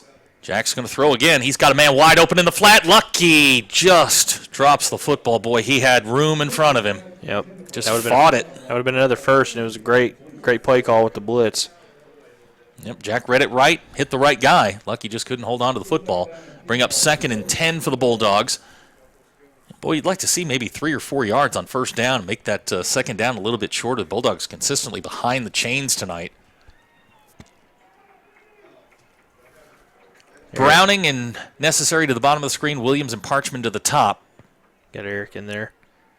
Eric Mendez now the running back. Jack's going to change the play.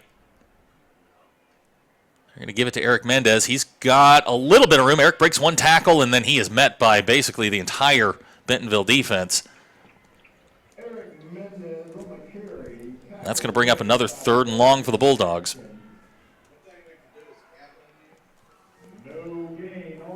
So 3rd and 10 for the Bulldogs, 9:15 to go, second quarter. 7-0 our score. You know, Springdale's offense has had a nice pace to it in every facet but the run game. Yep. I mean, through the air, yeah, Jack's doing fine other than the 2 picks. They can't get positive gains in the ground. 4 wide receivers in for the Bulldogs. And looks like Zach Clark's going to take a timeout. We'll take it with him. 8:48 to go here in the second quarter. 7-0 our score. You're watching Springdale Bulldog football on the Bulldog Sports Network.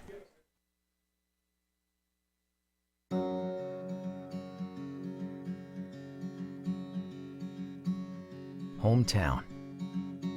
That word still means something here. It means we're neighbors. We do the right thing.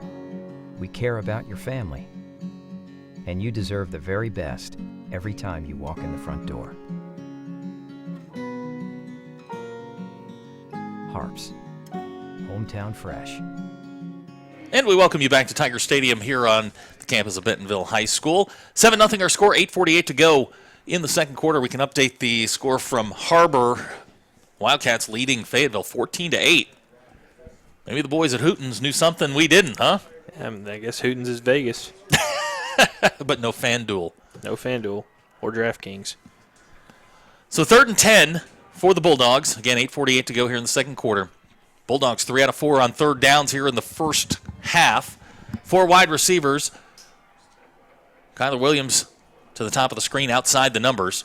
Jack back to pass. Got time. Jack's got a seam. He's going deep for, I believe, that was Nick Parchman.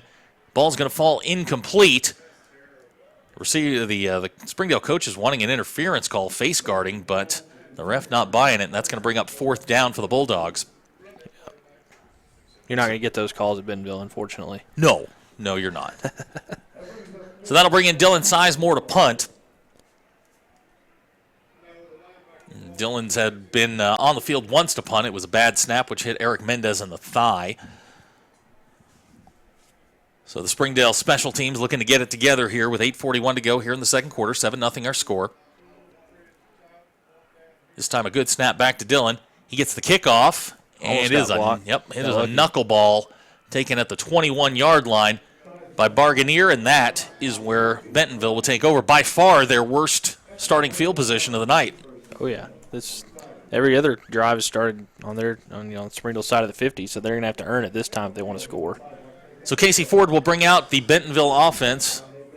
He had a 9-yard touchdown pass on the last drive to Cameron Mays Hunt. So 1st and 10 for the Tigers. Ford and Clark in the backfield. Ford's going to fake it. It's going to be a screen. That is, I believe, Barganier again. No, that is number 5 for Bentonville, Nate Lyons. He's going to get about 7 yards out to about the 30-yard line, and it will be 2nd, and we'll call it 2 for the Tigers. Yeah, Bentonville likes throwing screens. That's kind of their. I mean, they'll take shots downfield. Ford had that one there that it was like 30 yards in the back of the end zone, but a lot of times they like throwing those screens. Here comes Clark, and he is met in the backfield. First guy there, Francisco Arroyo. He's cleaned up by the Rev, Chris Arevalo. That is a big loss. They're going to mark that one back closer to, we'll put it on the 24-yard line, so a good play by the Springdale defense. That's going to bring up 3rd and long for Bentonville. Yeah, this Springdale defense has come to play. The offense hasn't done, awesome, but the defense is, giving up 7 points and because they were put in pretty difficult predicaments. So 3rd and 8 for Bentonville. 7:20 to go here in the second quarter. Ford back to pass. He's looking. He's got a guy wide open at the 34-yard line. That is Barganier, and that is going to be enough for a Bentonville first down. They're going to mark that at the 30, we'll call it the 38, and Bentonville will get a new set of downs. You know, you mentioned earlier about the PA guy here at Bentonville. Spot on with that. I told you. So 1st and 10 for the Tigers. Ford and Clark in the backfield. Springdale shows blitz. They're going to throw a quick screen, and he's down, or he should be. Barganier should have been down at the 35, but they're going to give him forward progress up to the 42. So a 4-yard pass. I thought his knee was down, but apparently I didn't have as good a vantage point as the referee. Yeah, Bentonville just kind of, dinking and dunking. Yep, that's what they want to do. If they can't get it down on the ground, if they can't get it done on the ground, that's what they'll do. 2nd and 6.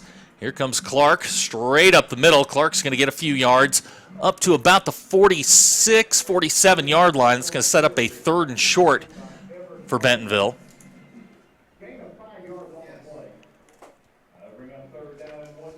So 3rd and 1 for Bentonville. 6:23, 22, 21 to go here in the second quarter. And you can see this Bentonville offense starting to get warmed up. Now crossing the 100-yard mark for the first time tonight. 25 plays and 104 yards for the Bentonville Tigers. Ford's going to take it. He's going to give to Clark. Nice cutback, nice move over the 50. He's still going. Jaden Minshew with the tackle. You're going to mark him down at the 41-yard line, and that's going to be enough for Bentonville first down.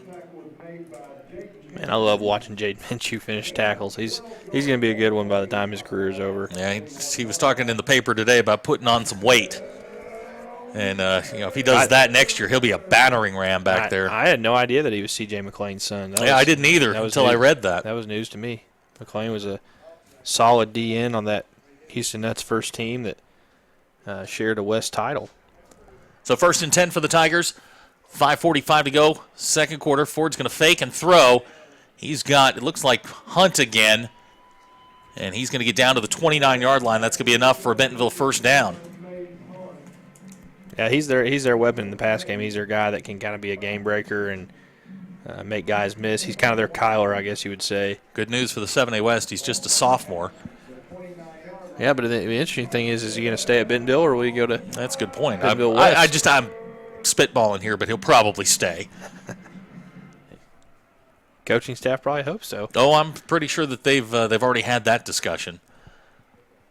Closing in on 5 minutes to go here, second quarter. 7-0 our score. Bentonville driving. Ball's marked at the 29-yard line, 1st and 10. Ford going to take and give to Clark, and he's going to fight down to maybe the 28-yard line, maybe the 27, maybe 1 or 2 yard pickup there. Good defense there on the far side. Manny Martinez, and I see Isaiah Nichols in the game for the first time tonight. Good. Get him some reps and get him ready for these last 3 games in conference. Well, if nothing else, he's a big body that can play some rotational football. Yeah, it doesn't even have a height or weight listed in the game program we were given. 6'2". I asked him on Monday what he was listed or what he thought he was. He said he was about 6'2" and about 240 right now. So we'll roll with it.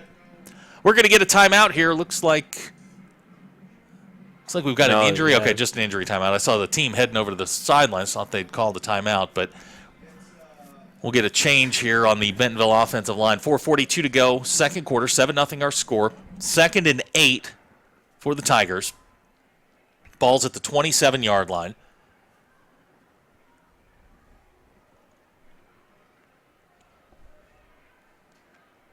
Clock moving. It's been a really quick first half. It really half, has. even with, just because Bentonville likes to run the ball. And here comes Casey Ford. He's under pressure. Ford under pressure, and guess who gets there? The entire defensive line. Threshers in there. Manny Martinez, Sam Robinson, Francisco Arroyo, and our man Isaiah Nichols, as well as Dylan Sizemore. So Ford goes down. He's slow to get up, too. He is. Oh, yeah. Casey Ford sacked. His ankle's bothering him. You can tell. Well, the ball's going to be marked back at the 35-yard line. It's going to be the 3rd and about 16 or 17. Be interesting to see how that injury affects Ford. So now Springdale with a chance to pin their ears back and go get the quarterback. 3:40 to go, first quarter. We'll call it 3rd and 15, 3rd and 16. Second quarter. Excuse me, second quarter. Thank you. Ford's going to pass. He's back to throw. He's got time. He gets popped. But he's going to complete the pass to Cameron Mays Hunt right down the middle. It's going to be just enough for a Bentonville first down. They're going to mark the ball at the 18-yard line. It's that same play they've been looking at most of the game, just a deep in route. Yeah, Ford got clobbered by Sizemore. He's taking some punishment, man. Springdale's, it's almost like, you may not beat us, but, we're going to beat you up. So that's the old Springdale way. So 1st and 10 for the Tigers. Ball's at the 18-yard line.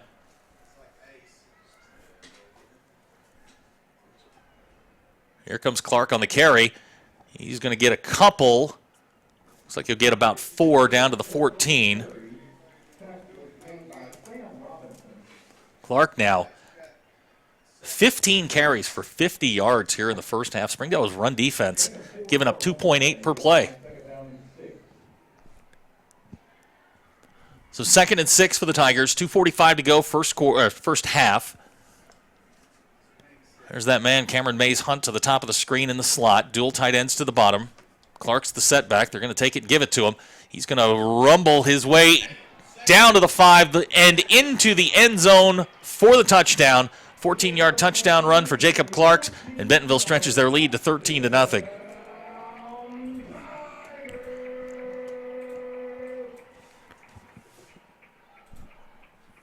I got to tell you, the PA guy here. Quite a character. Yeah. So Mooring in to try the extra point, and I do emphasize try.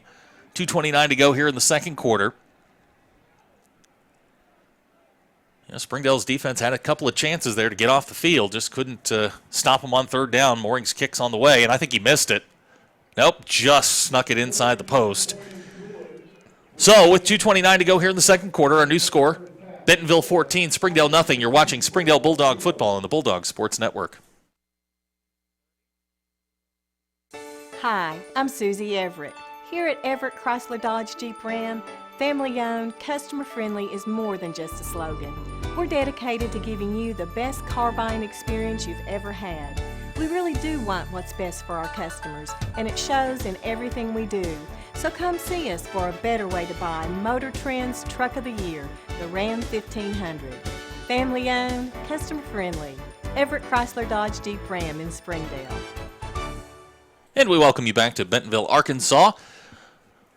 Our score, Bentonville 14, Springdale nothing. Jacob Clark with a 14-yard touchdown run. You've got an update on the Fayetteville HAR-BER game.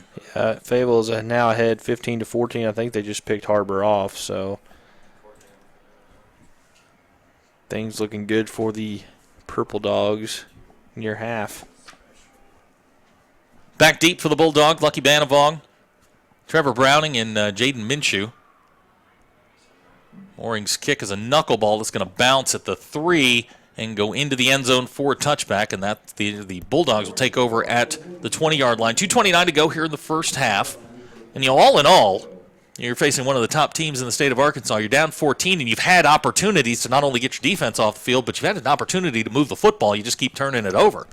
Yeah, I mean, if they can just find a way to get in the end zone here before the half, I mean, even a field goal here would give them worlds of confidence. Right, or a field goal. I mean, the defense has played remarkably well for the time that they've been on the field and the position that they've been on the field. Yeah, I mean, we don't keep up with time of possession up here, but, man, I mean. It's got to be skewed heavily in Bentonville's direction. Yeah, Bentonville's dominating it.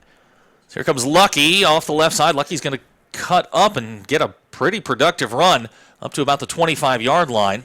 Yeah, it's best run of the night, I think. So Springdale gets 5 on first down. Just the 8th carry of the night for the Springdale running core now, 2 yards of total offense. As we click down to 2 minutes to go, 14-0 our score. Springdale not really in a rush here. I think they want to maybe take a shot here if they can and get to halftime. Jack's going to throw. He's got the screen set up. Here comes Kyler on the tunnel. Kyler Williams going to fight his way out to the 35-yard line, and that's going to be enough for a Springdale first down. I thought they were going to get more out of that. Kyler is like the guy with 99 speed on NCAA football. He is. And you give him like the best agility and best, shiftiness on the game. You didn't give him the height and weight you probably would need, but he's got everything else. So 1st and 10 for the Bulldogs. Minute 40 to go here in the first half. Jack fakes the shovel pass. He's got Kyler wide open. Kyler over his head, and we've got a flag down. We're going to get interference of some sort. Not sure if it's on Hunter or the outside linebacker there for Bentonville, number 22, Destin Atkins. They were hand fighting. We're not sure exactly who they're going to call the flag on, but boy, Jack just airmailed that one right over Kyler's head. He had him sitting in between the zones at the 49-yard line. Now they're indicating it's against Bentonville.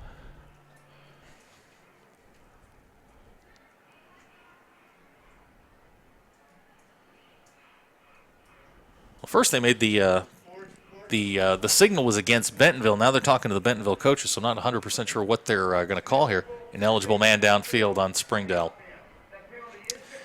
So they'll take the result of the play, which was an incomplete pass. Minute 32 to go.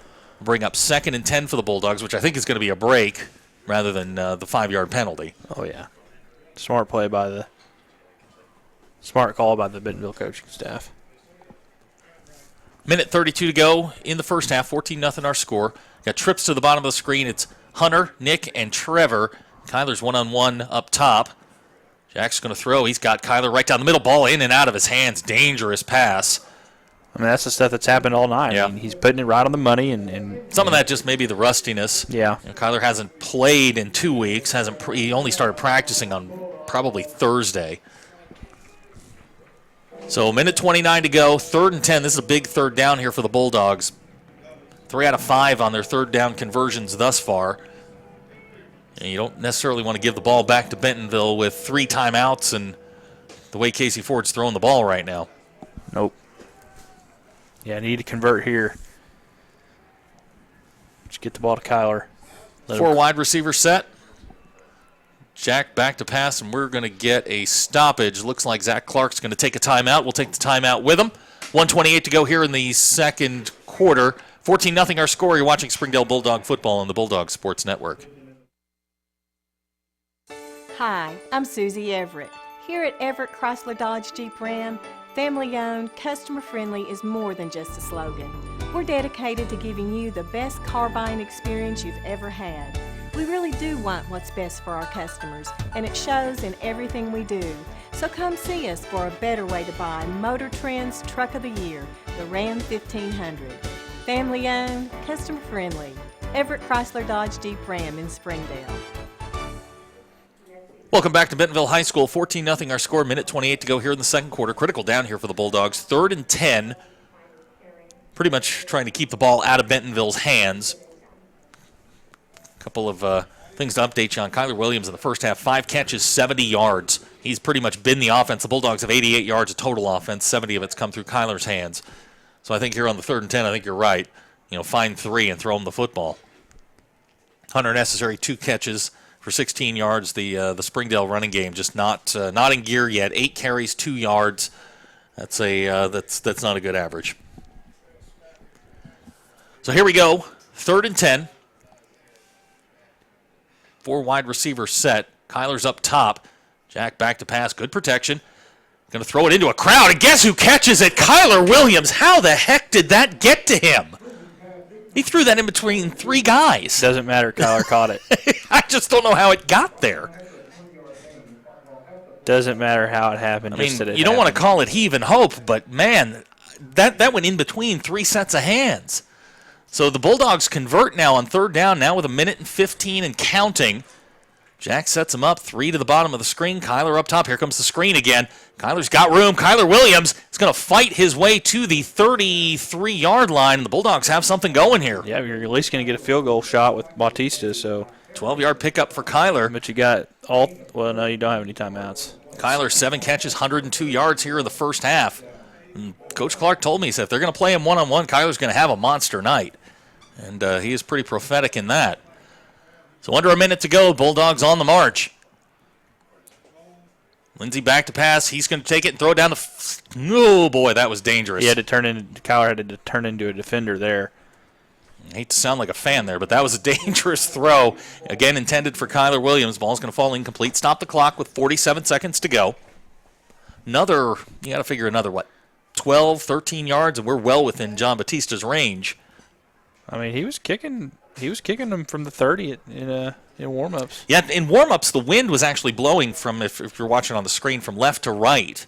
And the wind, I'm looking at the flags here in the back of the stands here to the left of us. They are limp. Now, there's a little bit of wind on the goalposts, but that's about it. Jack back to pass again. He's going to take it and throw, back shoulder throw to Kyler. That ball is incomplete. A little bit more air under that, and Kyler's still running. It's going to bring up 3rd and long. 43 seconds to go here, second quarter, 14-0 our score. The Bulldogs have really played well. This is the team that we saw basically the first 4 weeks of the year before all the injuries kind of set in. Right, and I think if I don't know what they're going to do. I'm not a coach, but I mean I would almost run into the middle of the field and try to set up a solid field goal attempt for Bautista here. So 3rd and 10. Trips to the bottom of the screen. Again, it's necessary. Parchment and Browning. Jack back to pass. He's going to take it, fire to Kyler, and boy, that is going to be close. That is going to be really, really close. It's going to depend on the spot. I think he's going to come up just short. They're going to mark him at the 24, and that is going to be just short of a first down. We'll bring up 4th and, we'll call it a yard and a half. And in comes the field goal team. Smart play. A quick out. You set John Batista up for what will look like about a 42-yard field goal. John on the year, 4 out of 5 kicking field goals, and from the 40-yard range. Yeah, this is a 42-yarder. It's down. Kick is up, and it is good. Good. John Batista from 42 yards out puts Springdale on the board. That's a heck of a 2-minute drive right there. Yeah, it was. So the Bulldogs, 10 plays, 46 yards, ends with a 42-yard John Batista field goal. We've got 31 seconds left here in the first half. 14-3 our score. And I think Zach Clark's got to be thrilled with where this team is right now. I mean, the way that they started with the 3 turnovers, I mean, they've just got to be thrilled.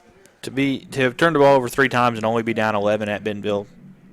That's outstanding. That's a heck of a first half, and all things considered, Springdale's going to go into the locker room, provided something weird doesn't happen here, and think to themselves, we're in pretty good shape. Yep, hats off to the coaching staff. They've had a great game plan. They've pretty much executed it, other than the turnovers. Yeah, the bad snap on the punt didn't result in anything. One of the turnovers didn't. I mean, none of the turnovers resulted in points. Nope. It was they put together a couple of decent drives here, but hats off to Springdale. Now they got we've talked about them trying to put 4 quarters together, and this is the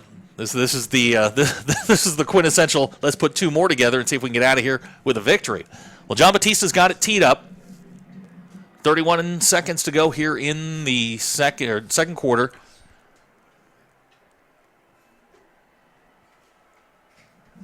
John's kick is coming back towards Barganier. He's going to take it at the 3. Barganier's got a little bit of a lane, and he's going to get up to about the 34-yard line. 25 seconds to go here in the first quarter, and just watching Casey Ford in the pregame, he's got an arm. He could get it pretty close to the goal line from here. Oh yeah, I mean there was a pass earlier. He basically threw to Springdale. Yeah, I think it hasn't come down yet. It may have come down in my backyard. So 25 seconds to go. 14-3 our score. We'll see what Bentonville wants to do. I think now they've got all 3 of their timeouts, so if they can rip off a big chunk play here on first down, you got to figure they're going to take a shot at it, a negative play, and they might just go to the half. Yeah, a lot of it will be hinging on what they do here. Ford's going to throw. We got a hold, a big hold, not called. Ball's in the air, 3 guys fighting for it, and the ball's going to go incomplete. I don't know how in the world they did not call a hold on whoever was tackling Dylan Sizemore. He had 2 guys grabbing him. Don't want to sound like a homer, but come on. 2 words. I know where you're going. 2nd and 10, 14-3, 18 seconds to go. I really thought Springdale was going to come down with that. Yeah, Jaden Minshew could have had a beat on it, but looks like Faywa scored another touchdown. They're up 22-14 now.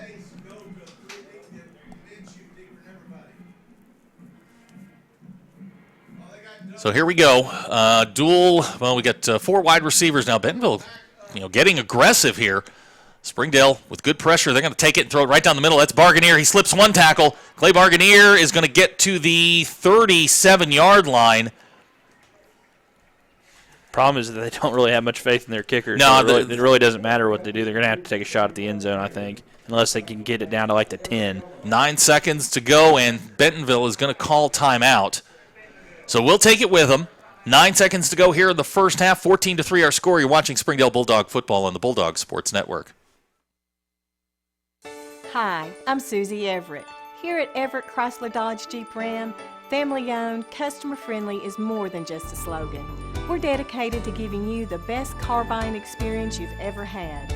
We really do want what's best for our customers, and it shows in everything we do. So come see us for a better way to buy Motor Trend's Truck of the Year, the Ram 1500. Family-owned, customer-friendly, Everett Chrysler Dodge Jeep Ram in Springdale. And we welcome you back to Bentonville High School. 9 seconds to go here in the first half. 14-3 our score. And Derek made a great point here that Bentonville doesn't have much of a kicking game, so this is probably one, maybe two shots at the end zone. And we're sitting next to the Springdale coaches, and we can hear them saying, "Get Jaden deeper than everybody." So you got to figure one of these.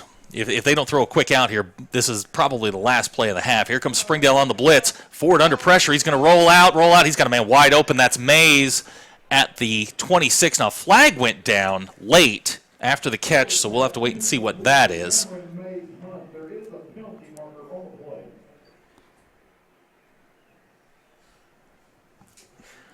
Five seconds to go here in the first half. We got pass interference, offensive pass interference. You don't see that called very often. That'll help. Now it's just a Hail Mary going into the half. So while they mark it off, 4.8 seconds to go here in the first half. 14-3 our score. Springdale defense has played really, really well, especially given some of the circumstances that they've been put in. Ball's going to be marked way back to the 47 of Bentonville. Yep, Ford's just going to have to take a shotgun snap and throw it up. See what happens. So Springdale, back in their prevent defense, Capone Wise, Stone Ben, Jaden Minshew, and Chris Crawford all now back at the 20-yard line.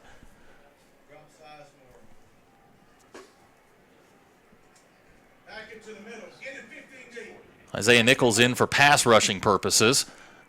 Casey Ford's just going to take a knee, and that is going to end a very surprising first half. Our score, 14-3 Bentonville. We'll be back with the halftime show coming up. You're watching Springdale Bulldog football on the Bulldog Sports Network.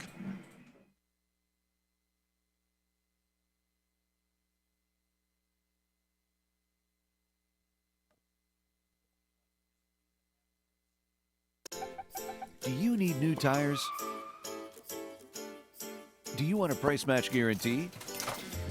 Do you want to wait in a newly renovated waiting room? Do you want tire services at any time with no appointment? Then Tire Tracks is the place for you.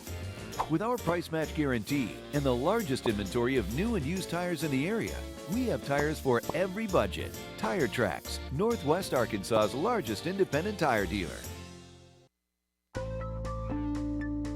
Welcome home to Lindsay Living. Affordable rates, available on-site management, attitudes of service, and amenities unmatched make residents love where they live and play. From value-packed basic apartments to resort-style living on golf courses, we manage options to fit your needs and wants.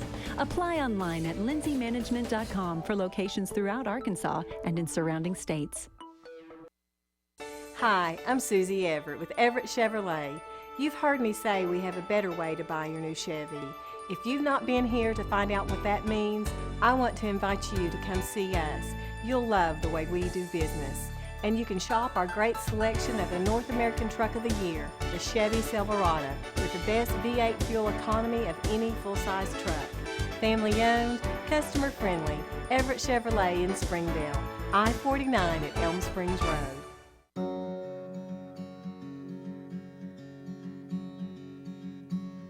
Hometown. That word still means something here. It means we're neighbors. We do the right thing. We care about your family. And you deserve the very best every time you walk in the front door. HAR-BER, hometown fresh. And we welcome you back to Bentonville, Arkansas for the Springdale Bulldog halftime show. Our score 14-3 at the break. Derek and I will be back with stats and analysis coming up at the end of the halftime show. Again, you're watching Springdale Bulldog football on the Bulldog Sports Network.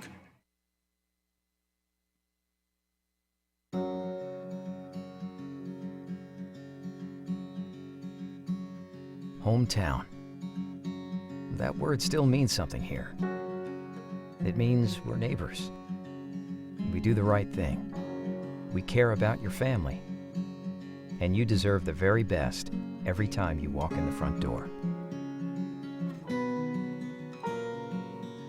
HAR-BER, hometown fresh.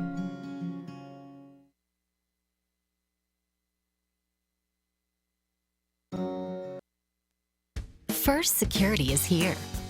Only here. So that means we're here, here, and here. Even here. And definitely here. Because here is where we want to be for you. First Security Bank. Only in Arkansas.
Hello, I'm Michael Flowers. And I'm Joanne Bauer. YouthBridge is proud to partner with Fox 24 News to help stop bullying. We want to stop this problem at its source, Michael, and that is why we asked classrooms throughout the region to produce a 20-second video with an anti-bullying message. Voting will then be open to the public, and the winning classroom will win a $500 gift card presented by YouthBridge. Go to NWA homepage, click on contest, and enter your video on the anti-bullying page. YouthBridge and Fox 24 News thank area schools for their support in bringing anti-bullying awareness to our area. We came to Arvest Bank to see what makes it different. It's a community bank that really reaches out to the customers to make them feel special. I feel special every time I come in here. They want to be involved in the community and want to be part of the community. They support our university, our athletic department. They've told us that they could have a fleet of volunteers there to help this year if we need it. I see them at a lot of our Hispanic community events that we do. I can't think of another bank in the city that has such a big community presence. It's Arvest. Arvest Bank. Our customers say it best. Olive Garden's Buy One, Take One is back. But not for long. Starting at $12.99. Join us tonight for your choice of irresistible entrees, like rich and creamy smoked mozzarella chicken bursting with Italian cheese and sun-dried tomatoes, plus unlimited garden salad and warm breadsticks. Then take home another entree free, like fettuccine Alfredo. It's 2 delicious nights of togetherness for one low price. Buy one, take one, starting at $12.99. Olive Garden, we're all family here. Now order Olive Garden to go online. This is Jack. And this I am starving! is Jack's appetite. It's never satisfied. I'm hungry, hungry, hungry, hungry. Seriously, dude? What? Then Jack's mom started serving Tyson Anytizer snacks. With all white meat and lots of protein, they're the only snacks that make Jack's appetite disappear. Tyson Anytizer snacks. Consider snacking solved. Chevrolet has the longest lasting, most dependable full-size trucks on the road. And at Everett Chevrolet, we think the slogan, "Find New Roads," couldn't be more at home than in beautiful Northwest Arkansas. The 2015 Silverado has the most fuel-efficient gas V8 ever, perfect for those long drives in the country. And for those new roads that are hard to find, Silverado's rugged power will pull you through. Family-owned, customer-friendly, Everett Chevrolet in Springdale.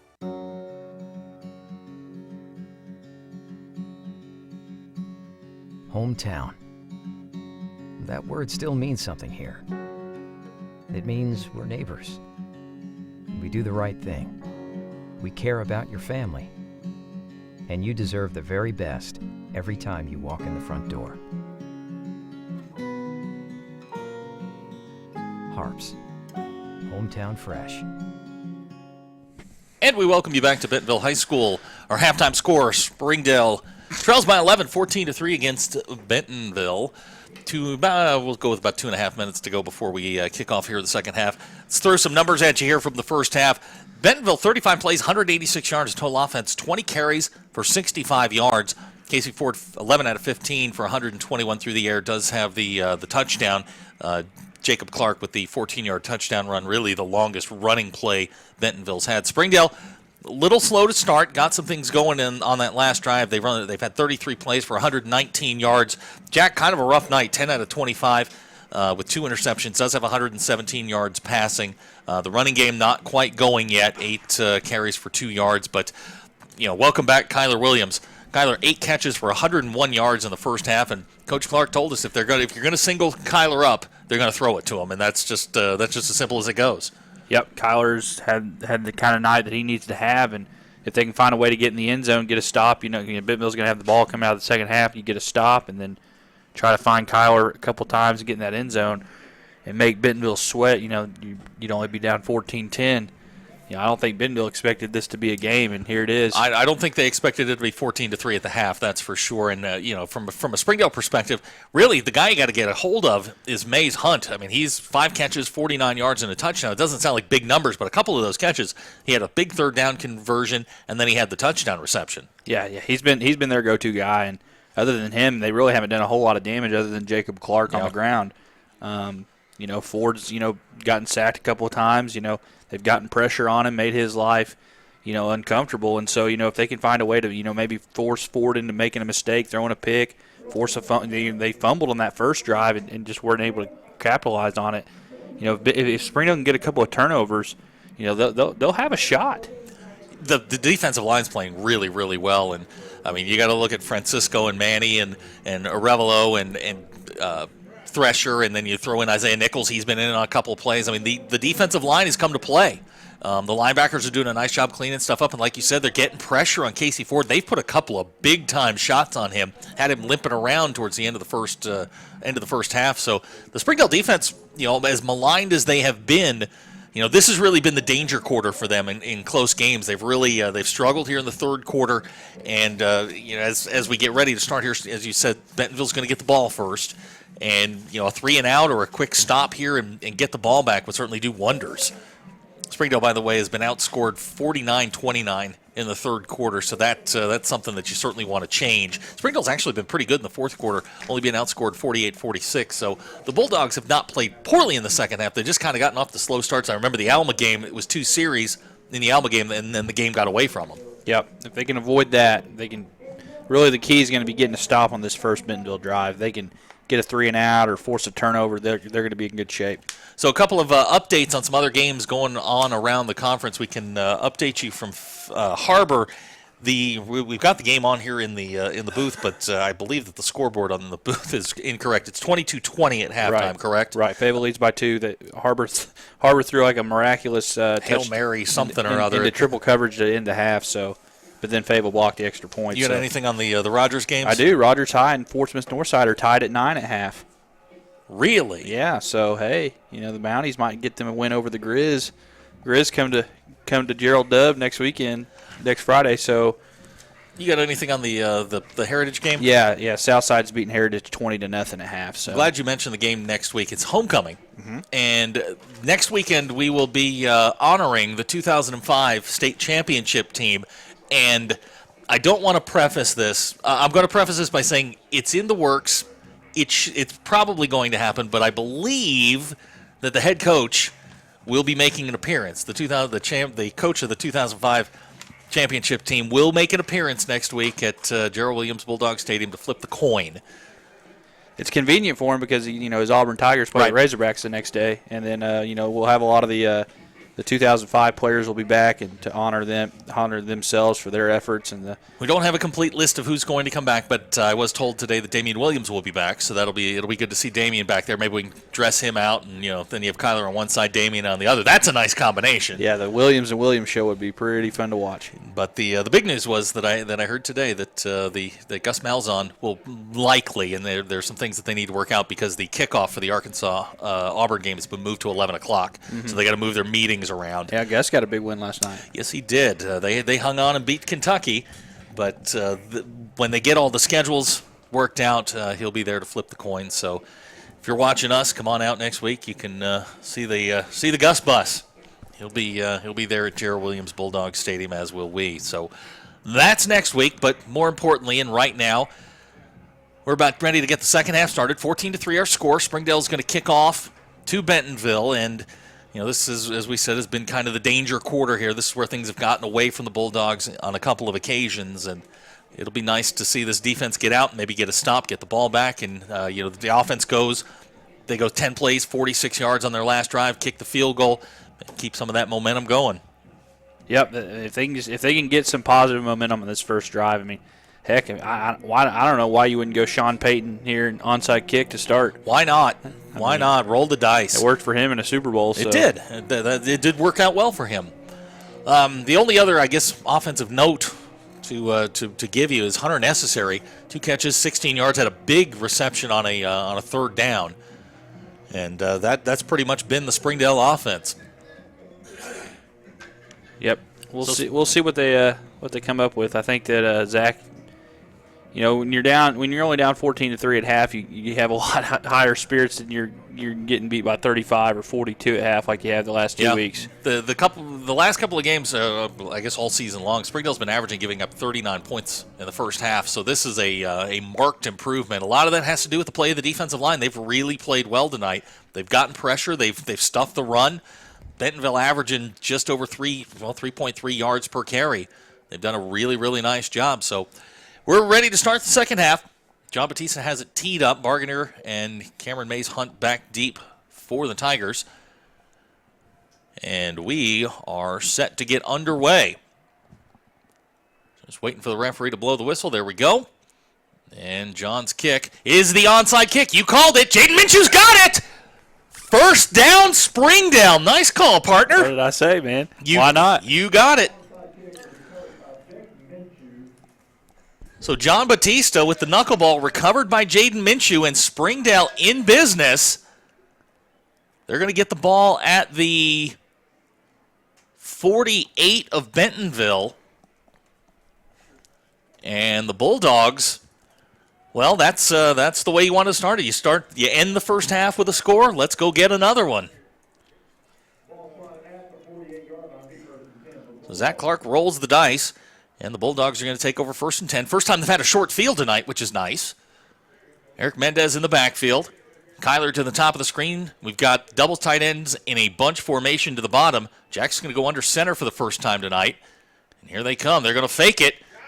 Jack's got it. Oh, he's got Hunter Necessary wide open. Hunter at the 15, the 10, 5, 12 plus 4 equals 6. Touchdown, Springdale. Unfortunately, there's a flag. Oh, no. What's the call? Probably holding or procedure. I didn't even see the flag go down. I was busy watching Hunter. I didn't either, but they are going to call. It's a holding call against Springdale, and it's a killer. It's going to be enforced from the 48 of Springdale, which will push Springdale back to the 39. Oh, man. That's a killer penalty. Mm-hmm. Man. Boy, I got all excited there. So it's going to be 1st and 23 for the Bulldogs. Ball is back at the 39 of Springdale. I mean, great play call. Had Hunter right down the seam wide open. And now Springdale again behind the chains. First down. They're going to take it. They're going to give the draw to Eric Mendez. He's got a little bit of room. Eric's going to get about 2 yards. Or was that Lucky? No, it was Lucky. Lucky, I think, has gained some weight. He and Eric are starting to look alike. So a 2-yard pickup on first down. It's going to bring up 2nd and 21. And boy, I mean, you can almost feel the air. We're sitting next to the Springdale coaches, and you can feel the air come out of that room. That was they talked about that one at halftime. You can tell because they were anticipating that. Yeah, I mean, just talk about wind out of your sails, man. Onside kick, first play touchdown, and then Jack right down the middle. Great catch by Kyler Williams. He's going to get down to the 44, and he's going to give Springdale a chance to convert on 3rd down. What a terrific catch by Kyler Williams. Oh, yeah. I mean, he makes an SC top 10 play every time he's on the field.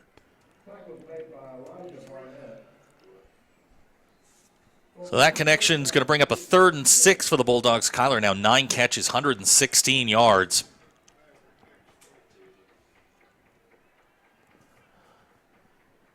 Now Kyler getting double attention down here from 2 different defensive backs. Jack looking. He's going to try and run. Not his strength. Jack's going to get sacked. He gets sacked back at the 49-yard line, and that's going to bring up a 4th down for the Bulldogs.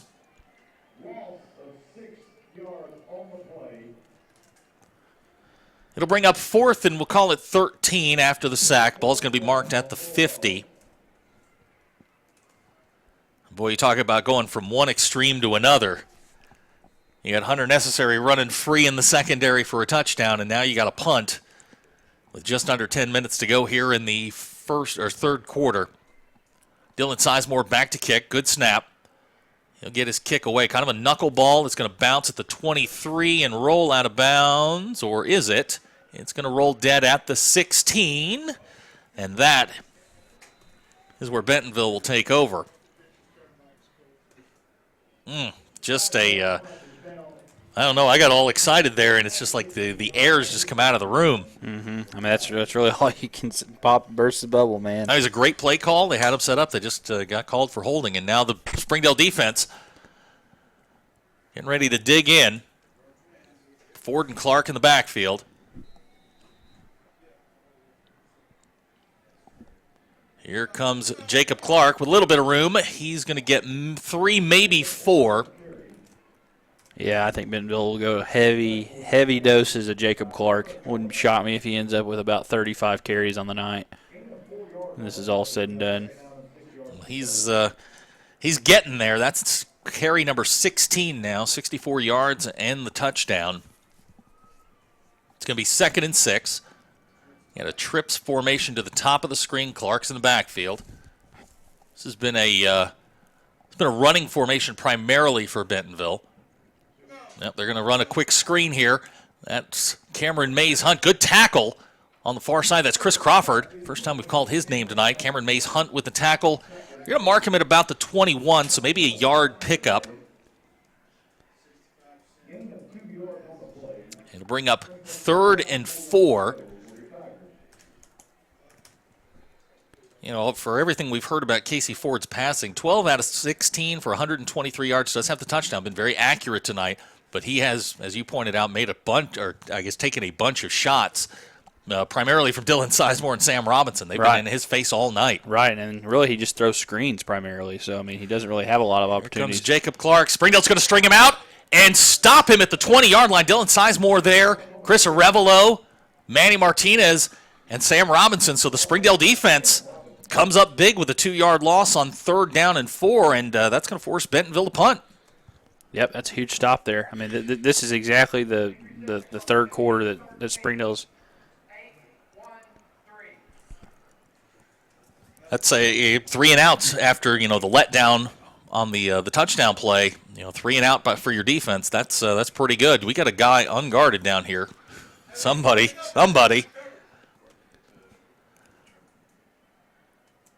So here comes the punt. It's a rugby-style punt. Kyler's going to catch it at the 47. Kyler Williams makes one man miss, and he's going to get up to the 49 of Bentonville. And that's where Springdale will take over. So, good field position. Couldn't ask for much more out of Springdale's defense, a 3 and out. And the Bulldogs will take over for the second time in the half in Bentonville territory.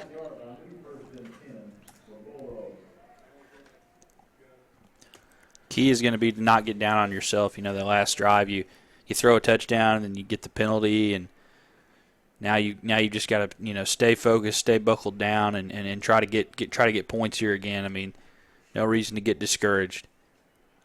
So 1st and 10 for the Bulldogs. In motion is Hunter Necessary. They're going to run a screen and reverse. Trevor Browning's got Kyler Williams wide open. Kyler! Oh, great recovery there by the defensive back. Ball was just a little bit underthrown by Browning. So Zach Clark going deep into the bag of tricks. Yep. That was well executed. Kyler didn't get open enough, and then, you know, Trevor just didn't get it quite enough air under it. Just a note, Trevor Browning was a quarterback in junior high. At George, yep. So Browning's pass goes incomplete. That's going to bring up 2nd and 10. And the Bulldogs now with 3 wide receivers. Dylan Bible in at the tight end spot. Jack back to pass. Looks like we got the tunnel screen set up again, and this time it goes nowhere. Bentonville ready for that. But we have a flag down on the 50-yard line. We'll see what that is. That's probably going to be an illegal shift, procedure, something along those lines. Yep, it's going to be an illegal procedure against Springdale.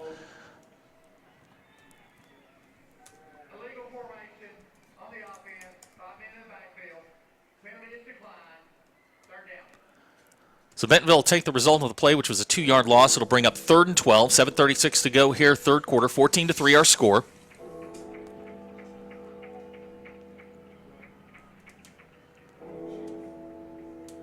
Springdale's been pretty good here on 3rd downs thus far tonight, 4 out of 8. They came into tonight converting on just 31% of their 3rd downs to this point in the season. So tonight a big improvement, and we're going to get another penalty.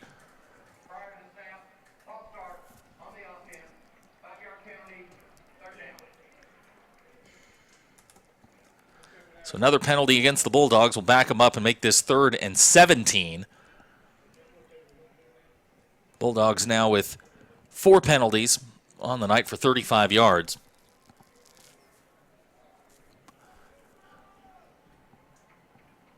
Bentonville shows blitz, backs off. Jack looking downfield. running around, looking. This is not what Jack does well. He's going to throw it over Lucky's head, and that's going to fall incomplete, and the Bulldogs are going to be forced to punt. Yeah, there was really just nothing there, and Jack just kind of had to. Yeah, Jack makes me nervous when he gets into that improvisation thing. Yeah. Not his strong suit. He needed to just be able to have a clean pocket and find somebody running free. So 3 and out for the Bulldogs after starting with pretty good field position. Dylan Sizemore will come in to punt.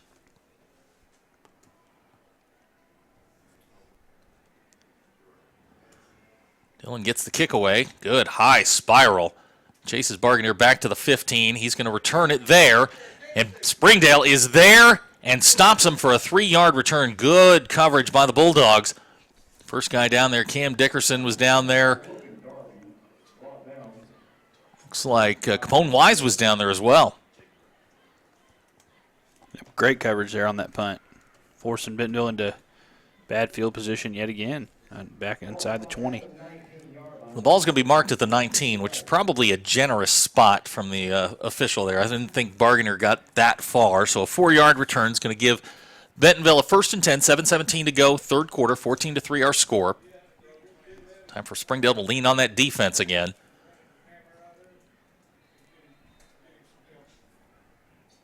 Ford going to take it and throw the quick screen in and out of the hands. Looks like, boy, those numbers are difficult to read. Looks like Lyons was the intended receiver. Correct. That's going to bring up 2nd and 10 for Bentonville. I'm kind of surprised that Bentonville's throwing as much as they are. I mean, really, I thought they were just going to pound away with the run. But they're wanting to go to the screen game, I guess. They've actually been pretty balanced. 22 carries on the night for 67 yards, 17 passing plays, so the balance is there. You know, Springdale's just done a really, really nice job shutting down the running game. Here comes Clark straight ahead. This time he's got a big hole, and Jacob Clark out over the 35, makes a move, and Jacob Clark is off to the races. He makes the cutback, and Clark is going to get down to the 34-yard line, and there's the big play that we've kind of been dreading. Capone Wise with the tackle, but that is a 47-yard run for Jacob Clark. That puts him over the 100-yard mark. 19 carries now, 113 yards, and that is a first down for Bentonville.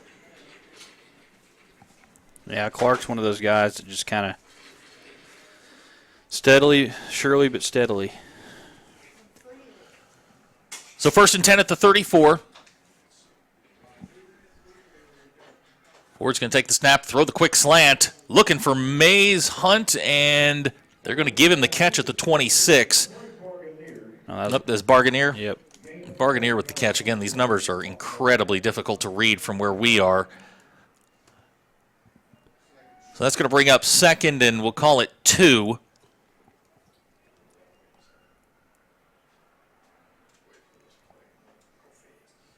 Casey Ford in the pistol.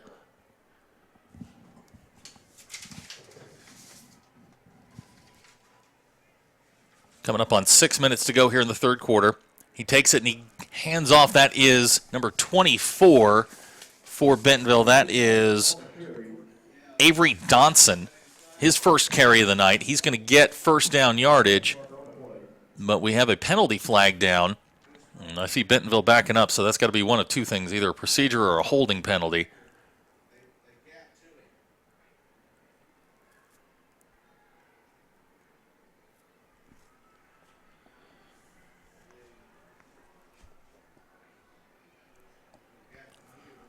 I see them ready to mark off the penalty. There we go. Now the referee's stopping them. They signaled face mask, but we're talking to the Benton. Huh. I've never seen a personal foul face mask call against the offense. So the ball's going to be backed up to the 39-yard line. News to my ears. That's a new one. It's going to bring up 2nd and long for Bentonville. Again, the ball's going to be placed at the 39. Bring up a 2nd, and we'll call it 15. Clock's ticking under 6 minutes. 14-3 our score. We are about halfway through the third quarter. Ford going to throw, back to pass. He's got pressure, and Springdale gets to him. That's Dylan Sizemore on the blitz. I'll tell you what, Springdale's defense has gotten pressure on Casey Ford all night long. Yep, they've brought the pressure. They've brought their lunch pails. Ball's going to be marked back at the 45-yard line, and that is going to bring up 3rd and very long. 21, 3rd and 21. Now, Ford and Mays Hunt got him out of jail on the last 3rd and 21. They did. So it's it's imperative here to find Waldo. It's the old "Where's Waldo" play. Find Mays Hunt, find where he is, and let's make sure he doesn't beat you. So 3rd and 21, 5 minutes to go here, 3rd quarter. Springdale after a sack of Casey Ford, now going to rush 5. Ford fires right down the middle. And that is Barganier. He is going to get very close to the first down. He's going to be a little short. He's going to be a little bit short. But again, big play on 3rd down for Hadley Gregg, on the catch. Yeah, 4th and 1. And they're definitely going to go for it. Oh, they're absolutely going to go for this. Yeah, they got no faith in their kicker. Ball's at the 25-yard line. So 4th and 1. 4.5 minutes to go, 3rd quarter. Jacob Clark back in the game for the Tigers. Heavy set here for Bentonville, and they're just going to let Casey Ford fall forward, and that's probably pretty good when you're 6'5", 272, and that's going to be enough for Bentonville first down. They'll mark that down at about the 23-yard line. It's enough for first down, and the Tigers' march continues. Yeah, that's just those 3rd and longs. You gotta figure out a way to not give those up. I mean, they didn't give it up the first, but I mean, gave him too many yards. Hank Hickman is checked in for the Bulldogs, a defensive tackle, to add a little bit more beef up front. Here comes Clark off the right side. He cuts back, and he's going to get a nice pickup. There is a fumble. The referee threw the beanbag, so Springdale is going to get the football. Jaden Minshew with the recovery, and Jacob Clark is still down. He gets up slowly, but the Bulldogs forced the fumble, and we will take it. Thank you very much. So the Bulldogs come up with the football. Ball's going to be marked at the 17-yard line, and the Bulldogs get their first turnover of the night, just their 2nd fumble recovery on the season. Yeah, that's huge, man. Springdale came in -6 in the turnover game after the 2 interceptions in the first half, went down -8. So that's certainly a shot in the arm for the Bulldogs. The Bulldogs still hanging around here with 3:49 to go here in the 3rd quarter. Jack going to fake the pass. He's going to throw, and it's intercepted. That was number 28, Brandon Atchison, stepping in front of the Jack Lindsay pass, and that's going to be tough to come back from. Yeah, he had all the. This quarter has been all about gaining momentum and then losing it right back.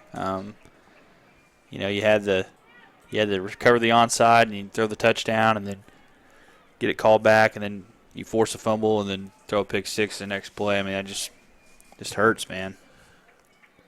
So Bentonville will stretch their lead to 20-3, 3:42 to go here, 3rd quarter. Morig on to try the extra point. Snaps down, kicks on the way. Boy, he pushes everything to the right, but it trickles in. And our new score, Bentonville 21, Springdale 3. You're watching Springdale Bulldog football on the Bulldog Sports Network. First Security is here. Only here. So that means we're here, here, and here. Even here. And definitely here. Because here is where we want to be. For you. First Security Bank. Only in Arkansas. Welcome back to Bentonville. 3:42 to go here, 3rd quarter. Brandon Atchison just returned a interception, 17 yards for a touchdown to stretch Bentonville's lead to 21-3. And boy, everything was kind of going the Bulldogs' way. They were, scrapping and fighting, just got a turnover, and then you give it right back. So time for the offense to respond. They've had kind of a rough night tonight. The Bulldogs with just 128 yards of total offense on 40 plays. That's 3.2 per play.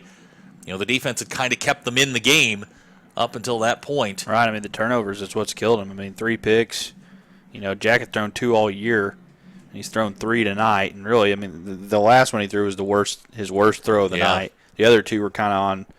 It's kind of a team turnover, you know, just because, you know, it wasn't his fault, but it was, you know. He's zeroing in on Kyler, which, you know, obviously isn't always a bad decision, but he had Hunter Necessary open just inside the hash mark, and, you know, they'll go back and watch the film and get that corrected. But Morig's kickoff sails out of the end zone. The Bulldogs will start at the 20-yard line. Got to get something going here. 3:42 to go. Third quarter, 21-3 our score. You know, it's just been kind of a disjointed third quarter here. The Bulldogs recover an onside kick out of halftime.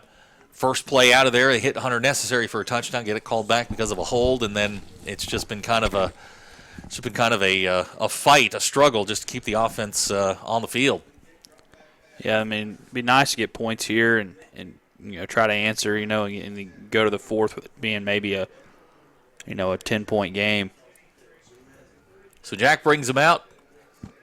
1st and 10, they're going to give it to Lucky Banavong. Lucky is going to fight for a couple of yards, maybe up to the 22. That's going to bring up 2nd and 8 for the Bulldogs. We're at 3.5 minutes to go here in the third quarter. Yeah, I'm watching the Springdale sideline, and you know, I was real excited there. You know, and after the onside recovery and the touchdown, and then now you just kind of losing that mojo you had, and you know, you got to keep it together here. Yeah, they were feeling it coming out of halftime. They ran the reverse with Trevor Browning, and you know, got the onside kick. But you know, since then it's just kind of been a struggle. Here's Lucky bouncing off people. He's going to get maybe 4 yards. Yeah, he made something out of nothing. We're going to mark him at the 26, so it'll bring up 3rd and 4 for the Bulldogs. We're under 3 minutes to go, third quarter. Khalil Akbar on the tackle there for Bentonville.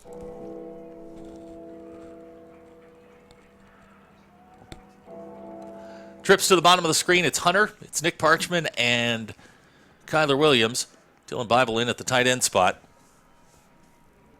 Jack going to throw. Tries the shovel pass. I don't even think Lucky was looking for that. Pass will go incomplete, and Springdale's going to have to punt the football again.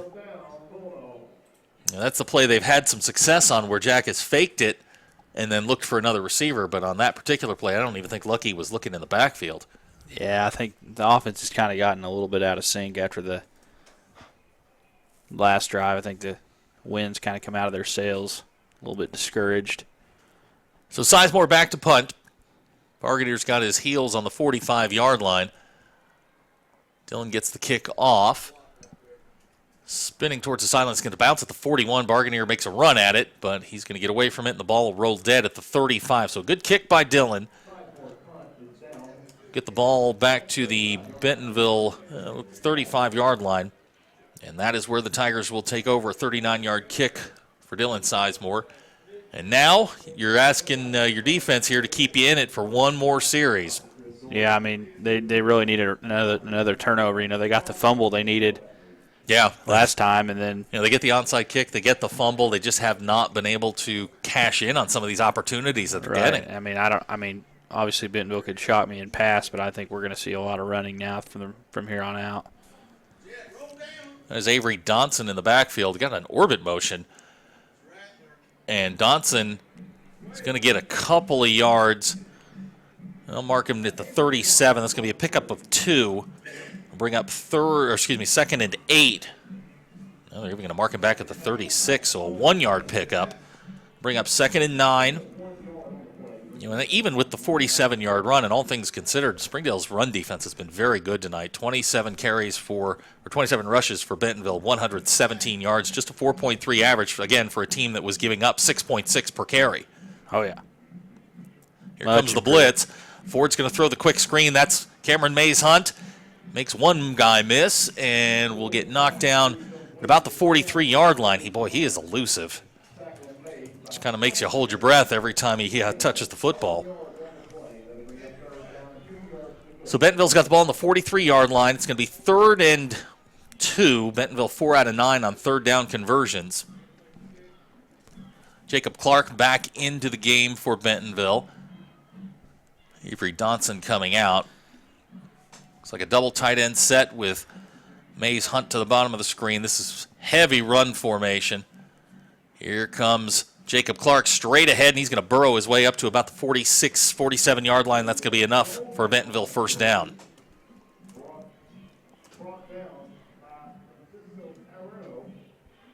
So the ball will be placed at the 46, 3-yard pickup for Clark. And a new set of downs for the Tigers here as we go under a minute to go in the third quarter. It's been a very rapidly moving game. Yeah, and not even because of a running clock. Not at all. Just a quick game. Yeah, the team's pretty much kept it on the ground, or at least Bentonville has. Clark in the backfield. Again, a double tight end set. Here he comes on the power O. Clark with a little bit of room is just going to fight his way down to the 48 of Springdale. That's another good pickup on first down. That'll end the third quarter. That, as you say, will probably end the third quarter unless Bentonville wants to go fast here. So we tick under 13, 12, 11, 10 seconds. And it doesn't look like Bentonville's in any hurry here to get another playoff, and that will be the end of the third quarter. So 3 quarters in the books.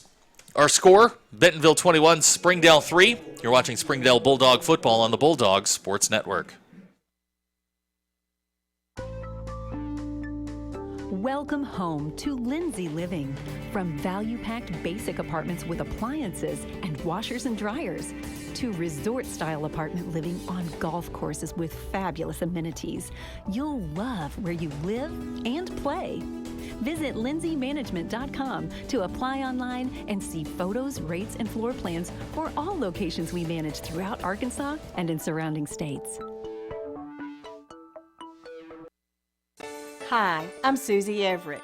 Here at Everett Chrysler Dodge Jeep Ram, family-owned, customer-friendly is more than just a slogan. We're dedicated to giving you the best car buying experience you've ever had. We really do want what's best for our customers, and it shows in everything we do. So come see us for a better way to buy Motor Trend's Truck of the Year, the Ram 1500. Family-owned, customer-friendly, Everett Chrysler Dodge Jeep Ram in Springdale. And we welcome you back to Bentonville High School as we start the fourth quarter, 21-3 our score. Again, next week, homecoming at Gerald Williams Bulldogs Stadium. Gus Malzahn and the 2005 state championship team will be honored. We'll talk more about that coming up. But right now, 2nd and 4. Casey Ford in the pistol. He's got Jacob Clark behind him. I imagine here that we're going to see Jacob Clark, a heavy dose of Jacob Clark here in the fourth quarter. 22 carries and 128 yards thus far for Clark. Great play there. Hold on to him. Good play there. Stone Ben stops Cameron Mays Hunt. Terrific play there by Stone Ben, just hanging on and waiting for his buddies to show up. Stone Ben's had to grow up in a hurry this year. He really has. So that'll bring up 3rd and 4. I was talking to Coach Clark a couple of weeks ago. Stone was a backup at Central Junior High last year. Came to Springdale, instant starter, getting a lot of playing time, and things look good there in the secondary with him and Jaden. I mean, he wasn't a starter at game 1. No, he was not. Malcolm Neal, wasn't he? Mm-hmm. Yeah. But he stepped in and he's played really, really well here in the latter part of the season. Here's Jacob Clark again, and hello, who was that? Nichols? Guess who? Isaiah Nichols. I'm telling you, when he gets himself in game shape, Isaiah is going to be an absolute terror. Great play there by Isaiah, and that's going to back Bentonville up, and they're going to have to punt. I wish I could find the word to describe how excited Isaiah was on Monday just to be cleared medically to play. He was all smiles, and once he gets himself in shape, he is going to be. And keep in mind, he's a sophomore. He's going to be a guy again that Springdale's going to be able to lean on in the next couple of years. High snap. Kick's on the way, rugby-style kick. It's going to bounce at the 26, and Springdale's going to get the football at about the 16-yard line, but again, the defense comes up big, and keep Springdale in the game. We've got 10:26 to go here in the fourth quarter, 21-3. One big play here could change momentum, I think. I mean, it'd be nice to, get the offense going here and, make it 21-10 or 21-11 if you go for two, and then maybe try another onside. Why not? We're pretty good at those. Yeah, that's the second one that I can think of that they've converted. So Jack brings him out. Jack 12 out of 31 on the night, 130 yards, 3 interceptions. Really very un-Jack-like, but I think he's got a big play in him here somewhere. Jack's going to take and give straight ahead. Not much there. That's lucky for maybe a yard. They're going to mark him. Well, they're going to mark him at the 16, so no gain on the play. Springdale continuing to struggle running the football. That's now 13 attempts for just 4 yards. Yeah, I mean, it's just been a exercise in not getting much going. Jack with the play action pass. He's got Nick Parchman out in the flat. Nick going to fight his way up to the 23, and that's going to give Springdale a 3rd and about 4. That's Nick's first catch on the night. You know what I want to say, don't you? But I can only do that when he scores. True. I don't think Cam Dickerson has a catch tonight. No, hasn't even been targeted, yeah, which has been kind of odd considering he was a large part of the offense last week. So 3rd and we'll call it 3.5, 9:22 to go, fourth quarter, 21-3. 3 receivers to the top of the screen. Cam Dickerson is the tight end to the bottom.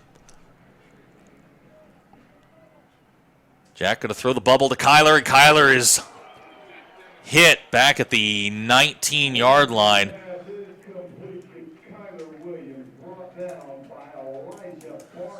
Elijah Barnett on the stop for Bentonville. And that is going to bring up a 4th and long, and the Bulldogs are going to have to punt again. One thing I like about Tiger Stadium, if I have to like anything, is that they have a really nice video board that replays. And if you've never been to this facility, and we've been to some nice ones, this is a top-notch facility. I mean, just across the board, the walls are a little thin. Yeah. I mean, you can hear everybody in the booth next to you breathing, but other than that, it's a terrific facility. Dylan Sizemore's punt fielded by Barganier at the 47, and he'll get back down into Bulldog territory. It looks like they're going to mark him out at about the 43, so that's where Bentonville will take over. So 1st and 10 for the Bentonville Tigers. Ball's placed at the 43.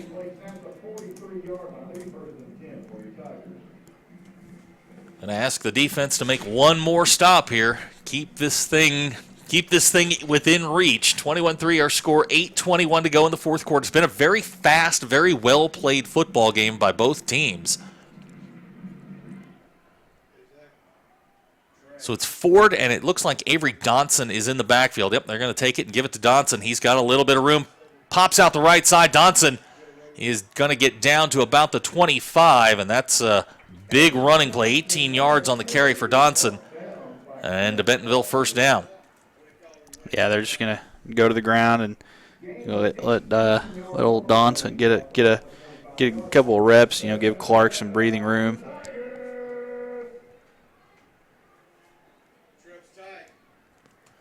So 1st and 10 for the Tigers.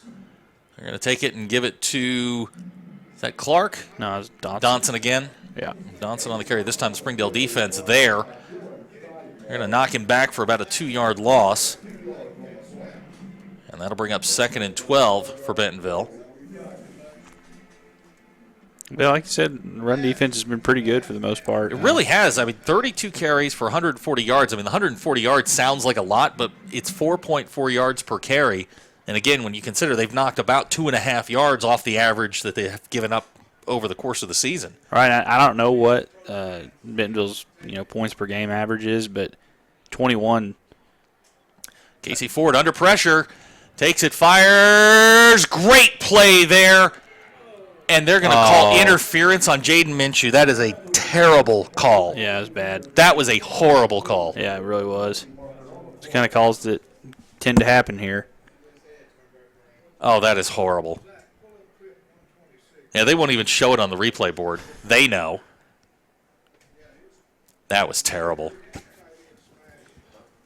I mean, you can't even call face guarding because he didn't have his hands up. Yep. You gotta call out poor officiating when you see it. That was poor. So it's going to be a 15-yard penalty against the Bulldogs. I mean, they only scored 21 on HAR-BER last week. And here they are, 7 minutes to go, and they've only given up 21. So, oh, that is just terrible. Just a terrible call.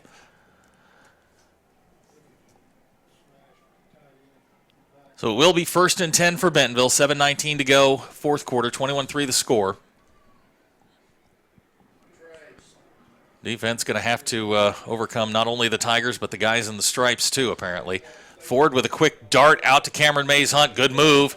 And Mays-Hunt's going to fight his way into the end zone for the touchdown. That one was a gift wrap for him.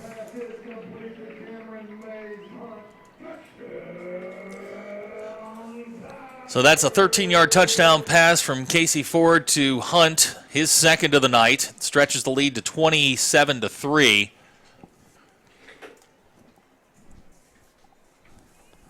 We can update the score from across Springdale. HAR-BER leading Fayetteville 26-22. That game in the third quarter. Kicks on the way. The extra point is good. So with 7:11 to go here in the fourth quarter, our new score, Bentonville 28, Springdale 3. You're watching Springdale Bulldog football on the Bulldog Sports Network.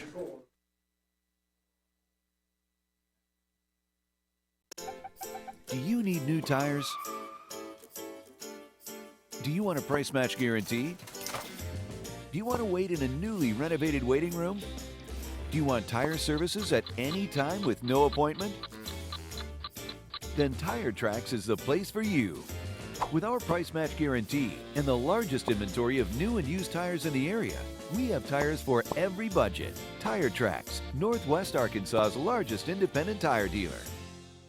And we welcome you back to Bentonville. 7:11 to go here in the fourth quarter.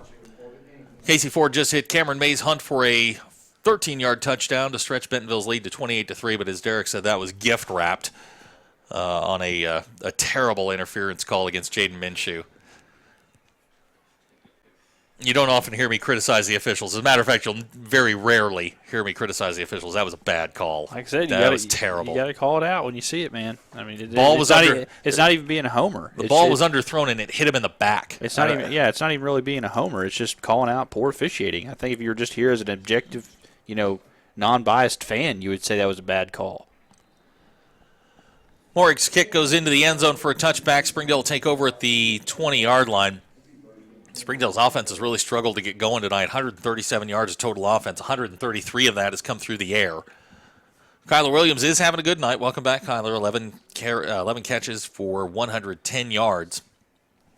But he has pretty much been the offense. Everything else has been sort of ancillary and kind of off to the side. So Springdale going to try and get something on the board here before the end of the game here. 7:11 to go, fourth quarter. Jack brings him out. Lucky Banavong's in the backfield. Kyler to the top of the screen. Hunter to the bottom. Looks like Nick Parchman in the slot. Dylan Bible's the tight end. Jack with a pump fake. He's going to throw it high and wide to Kyler Williams. That pass will fall incomplete. It'll bring up 2nd and 10. Jack came into the game tonight completing 59% of his passes, had 11 touchdowns and 2 interceptions, and that has just sort of gone by the wayside tonight. Jack 14 out of 34 for 133 yards. Yeah, this has been probably Jack's worst outing of the year. I mean, and in a lot, the first 2 picks were not his fault. So, really, he made one bad throw last drive, but, some nights you just don't have it. And it seems like tonight's one of those nights. And Bentonville's got a good defense, so. That pass intended for Kyler again falls incomplete. It's going to bring up 3rd and 10. Update from over in West Springdale. Fayetteville's jumped back in front, 29-26. That game going back and forth. They're still in the third quarter. Yeah, I picked Fayetteville to win by 17, but I kind of in the back of my mind was like, HAR-BER at HAR-BER. Probably going to keep it pretty close. Fayetteville could break it open here late, but we'll see. So 3rd and 10 for the Bulldogs. Jack back in the pistol, going to throw. Gets a little bit of pressure, gets away. Jack under pressure, and he is going to go down. Might have gotten a yard out of that. Yeah, I think he got maybe 2. And that's going to bring up another 4th down for the Bulldogs. They're going to mark that at the 22-yard line, so a 2-yard pickup. And the Bulldogs are going to be forced to punt again. Dylan will come in for, this will be his 6th punt of the night. He's come in on the first 5, averaging 35.5 per kick. Clock winding with 6:27 to go, 4th quarter. 28-3 our score. Barganier back deep for Bentonville. High snap, Dylan gets it. And the kick is high and to the left, will bounce out of bounds at about the 46-yard line. We'll have to see where the referee marks it. Now he's going to mark it at the 41. So not Dylan's best effort of the night. It's going to be a 19-yard punt, and that's where Bentonville will take over. Well, now they're marking it at the 47. The guy on the far side marked it out at the 41, and now they're going to mark it back at the 47. So Bentonville will take over at the Springdale 47-yard line. 1st and 10, Casey Ford back in the pistol. Looks like Avery Donson. And Springdale's going to get to Ford again. That's the 5th sack of Casey Ford tonight. This one coming from Ever Galdamez. If it wasn't for the offense kind of just being out of sync tonight, this would be... Oh, this is by far their best effort. Yeah. This has been a tremendous effort from the Springdale defense. Because, I mean, this is a pretty solid Bentonville offense. I mean, it's not, and maybe it's not as good as the last 4 or 5 years, but it's still pretty good. I mean, they were 5-1 coming into this game for a reason, and the only team that beat them is a pretty stinking good Har-BER team that's in a dogfight right now with the best team in the state. So, they've got to be content with the way they've played on defense. Jacob Clark straight ahead is going to get up to the 50. That's a 3-yard pickup, going to bring up another 3rd and long for Bentonville. Bentonville on 3rd down tonight, 5 out of 11. Springdale came in to tonight giving up an average of 45% on 3rd down, so it's right on the number as we get near the 5-minute mark. In the 4th quarter, again, 28-3 our score, 4:57 to go. 3rd and we'll call it 13. Ford has Clark behind him. That's Mays Hunt in the slot. They're going to run it right down the seam, and that's where Casey Ford's looking. Under pressure, gets away from it. Casey Ford going to be knocked out of bounds. And they're going to throw a flag. Man, I'm not even being a homer. This officiating crew has done a poor job. I don't know exactly what they're going to call. He was running down the sidelines. I'm guarantee you they're going to call unsportsmanlike. For what? Late hit. Wow.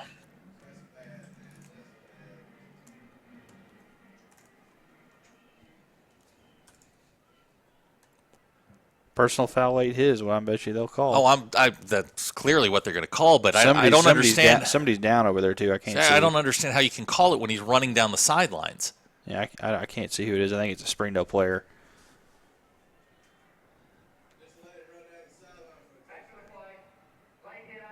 Just terrible. Just a horrible call. Yeah, I mean they're up 28-3. They don't need help. I don't know what benefit that. I mean, unless somebody had just taken his head off, 10 yards deep into the sideline, you don't call that. I'm not exactly sure what you expect the player to do when a 270-pound quarterback is rumbling down the sidelines. He's inbounds. I just feel like a lot of those times, plays like that, it's like it's pretty obvious if it's blatant or not. And for whatever reason, sometimes officials like to bail out teams in those situations.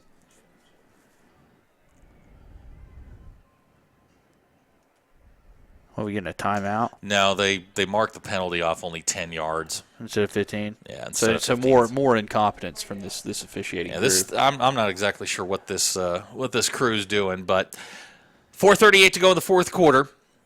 We're going to take a timeout. You're watching Springdale Bulldog football on the Bulldog Sports Network.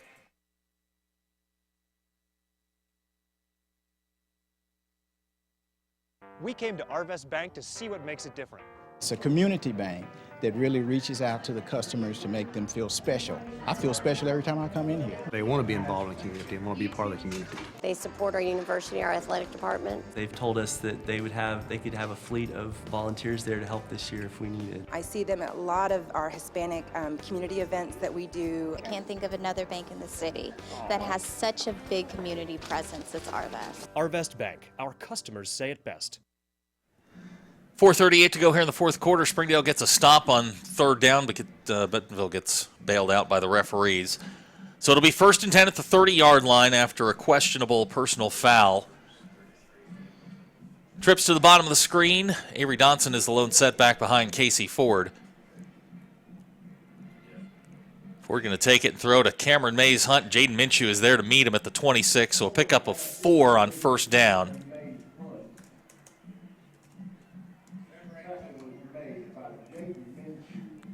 Again, Jaden on the tackle there, getting close to the 4-minute mark. Casey Ford tonight, 18 out of 23, 167 yards and 2 touchdowns. Jacob Clark's been the workhorse in the running game for the Bentonville Tigers, 24 carries, 129 yards. That's Dax Hale in motion. Again, Donson is the running back, and he's going to get the football. He's going to get around the corner. Donson's to the 20. He'll get to the 10 and is going to be knocked down at the, well, it looks like he's going to get down to the 3-yard line. We'll see what the flag is. It's got to be a hold.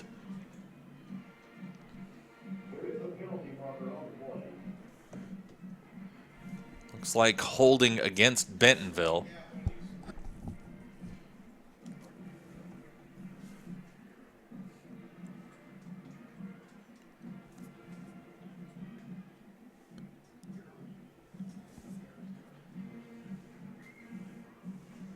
I feel like I'm watching that commercial where the refs all got together and said, you take your hat off and scratch your head. You make the juggling signal.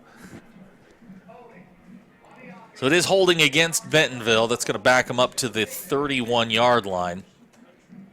It'll make it 2nd and, we'll call it 10 and a half. Yeah, it kind of reminds me of that meme that circulated when they had the replacement refs in the NFL. It's like after a review at home plate, touchdown Celtics.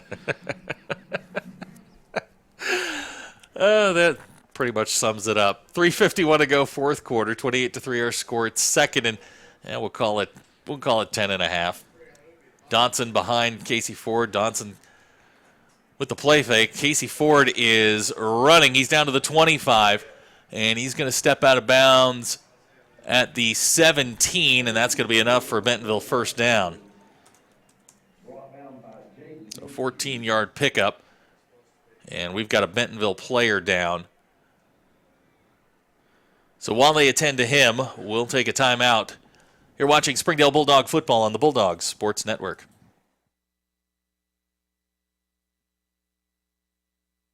Olive Garden's Buy One, Take One is back. But not for long. Starting at $12.99. Join us tonight for your choice of irresistible entrees, like rich and creamy smoked mozzarella chicken bursting with Italian cheese and sun-dried tomatoes, plus unlimited garden salad and warm breadsticks. Then take home another entree free, like fettuccine Alfredo. It's 2 delicious nights of togetherness for one low price.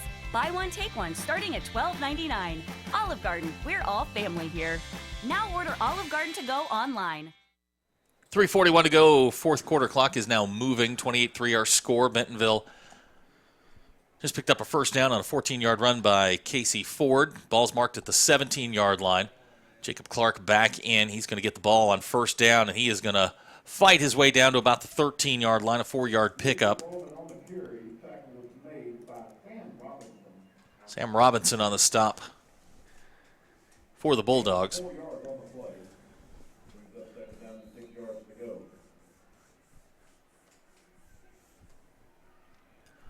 Second and 6.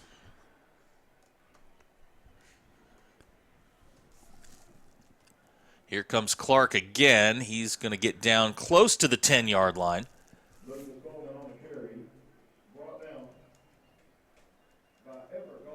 Ever Galdamez on the tackle.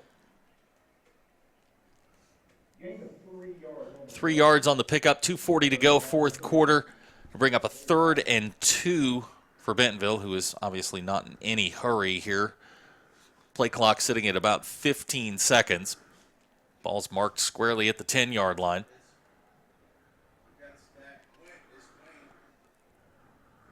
Jacob Clark with the handoff. He's going to get very close to first down yardage. I think he's going to come up just short.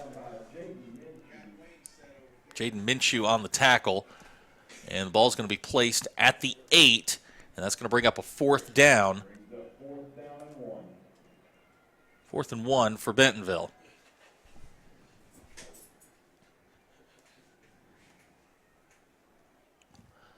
Clock now under 2 minutes to go.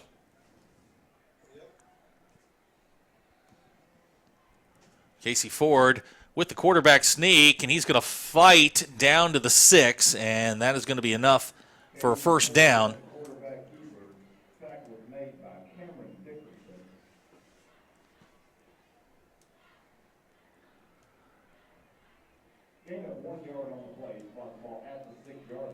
Ball's going to be spotted at the 6th. First and goal for Bentonville. Minute 35 to go on the clock, and it's running. We'll see how much Jody Grant wants to put another touchdown on the board.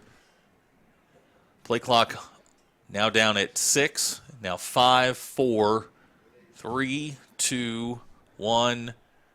And we're going to get a timeout for Bentonville. So with a minute and 15 seconds to go here in the fourth quarter, 28-3 our score, we're going to take a quick timeout. You're watching Springdale Bulldog football on the Bulldog Sports Network. This is Jack. And this I am starving! is Jack's appetite. It's never satisfied. I'm hungry, hungry, hungry, hungry. Seriously, dude? What? Then Jack's mom started serving Tyson Anytizer snacks. With all white meat and lots of protein, they're the only snacks that make Jack's appetite disappear. Tyson Anytizer snacks. Consider snacking solved. Minute 15 to go here in the fourth quarter. Bentonville calling a timeout. 28-3 our score. We can update the score from the HAR-BER Fayetteville game, 33-29. Now early in the fourth quarter. Luke Hannon has 230 yards rushing. That's why that's pretty good. That's why HAR-BER's up 4. That is pretty good. So it is Avery Dodson going to fight down to about the 2-yard line.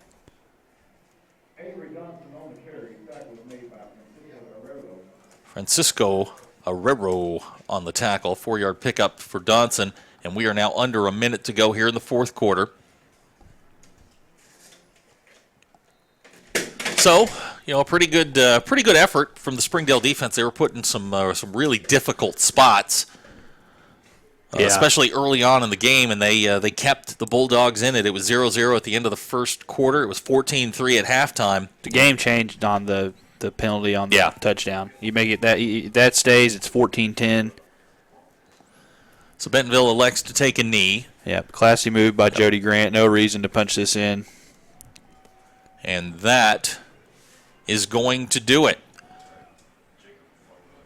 So as the clock winds down here, our final score, Bentonville 28, Springdale 3. Derek and I will be back to wrap this up. You've been watching Springdale Bulldog football on the Bulldog Sports Network.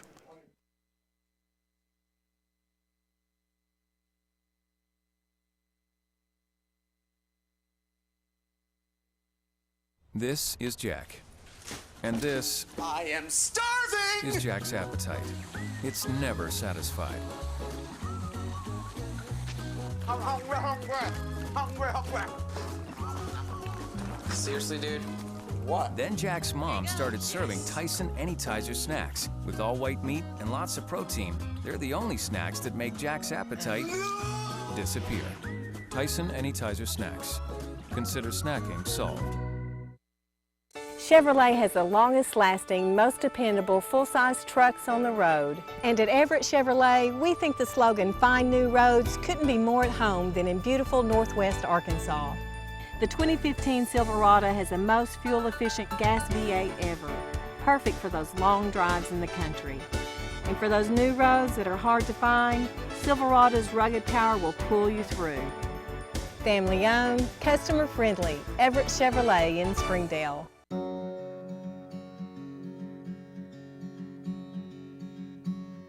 Hometown.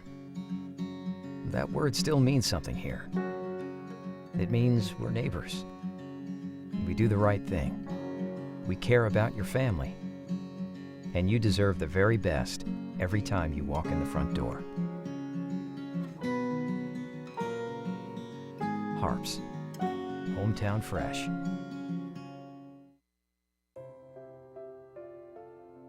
The Youth Bridge Bully Buster program is this program that we are pushing through the schools to make increase awareness of bullying in the schools, not just for those who are bullied, but for the bullies. The Youth Bridge Bully Buster program is symbolized in these orange wristbands, and kids can wear them proudly and say that they're going to stand up to bullies, and they're going to seek assistance, they're going to seek help, they're going to talk to parents and their teachers to let them know that either they're being victimized by bullies or their friends are being victimized by bullies. These kids are wanting to go to school to get an education. They want to hang out with their friends, and they want to feel safe when they go to school. And when they're having challenges with their peers, we need to make sure that not only are the kids who are victims of bullying taken care of, but also to try to see what things that the bullies are needing as far as like social skills training or mentoring or any kind of help or understanding as to what's going on with them. Because sometimes it's not that they have an innate meanness to them. And one of the things that we have to do is go in, and sometimes it's a family intervention, and we can meet with the moms and the dads or the guardians or anybody else who's interacting with the kid who is having these challenging behaviors, and just put some things in place and to redirect them in order so they can be successful in the community and in the schools. YouthBridge has clinicians on staff that are experts in working with families that have these types of challenges, from mental health issues to mental illness issues. We have licensed professional counselors, we have mental health paraprofessionals, case managers, drug counselors that can get involved in a child's life to try to improve their situation. And if the family is needing more eyes and ears to be advocates for them, then YouthBridge has a team that can do that. And so with the YouthBridge Bully Buster campaign, we hope to bring awareness and action to bullying in our school systems.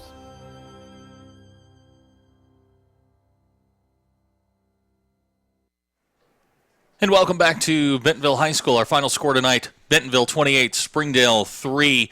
Let's run through some quick numbers here. The running game, not much to talk about. Leading rusher tonight, Lucky Banavong, 10 yards on 9 carries. But welcome back, Kyler Williams, 11 catches, 110 yards. Didn't find the end zone, but was certainly pretty much Springdale's offense. Hunter Necessary, 2 catches, 16 yards. Nick Parchman had a catch for 7 yards. Passing-wise, Jack Lindsay, just not a Jack-like night.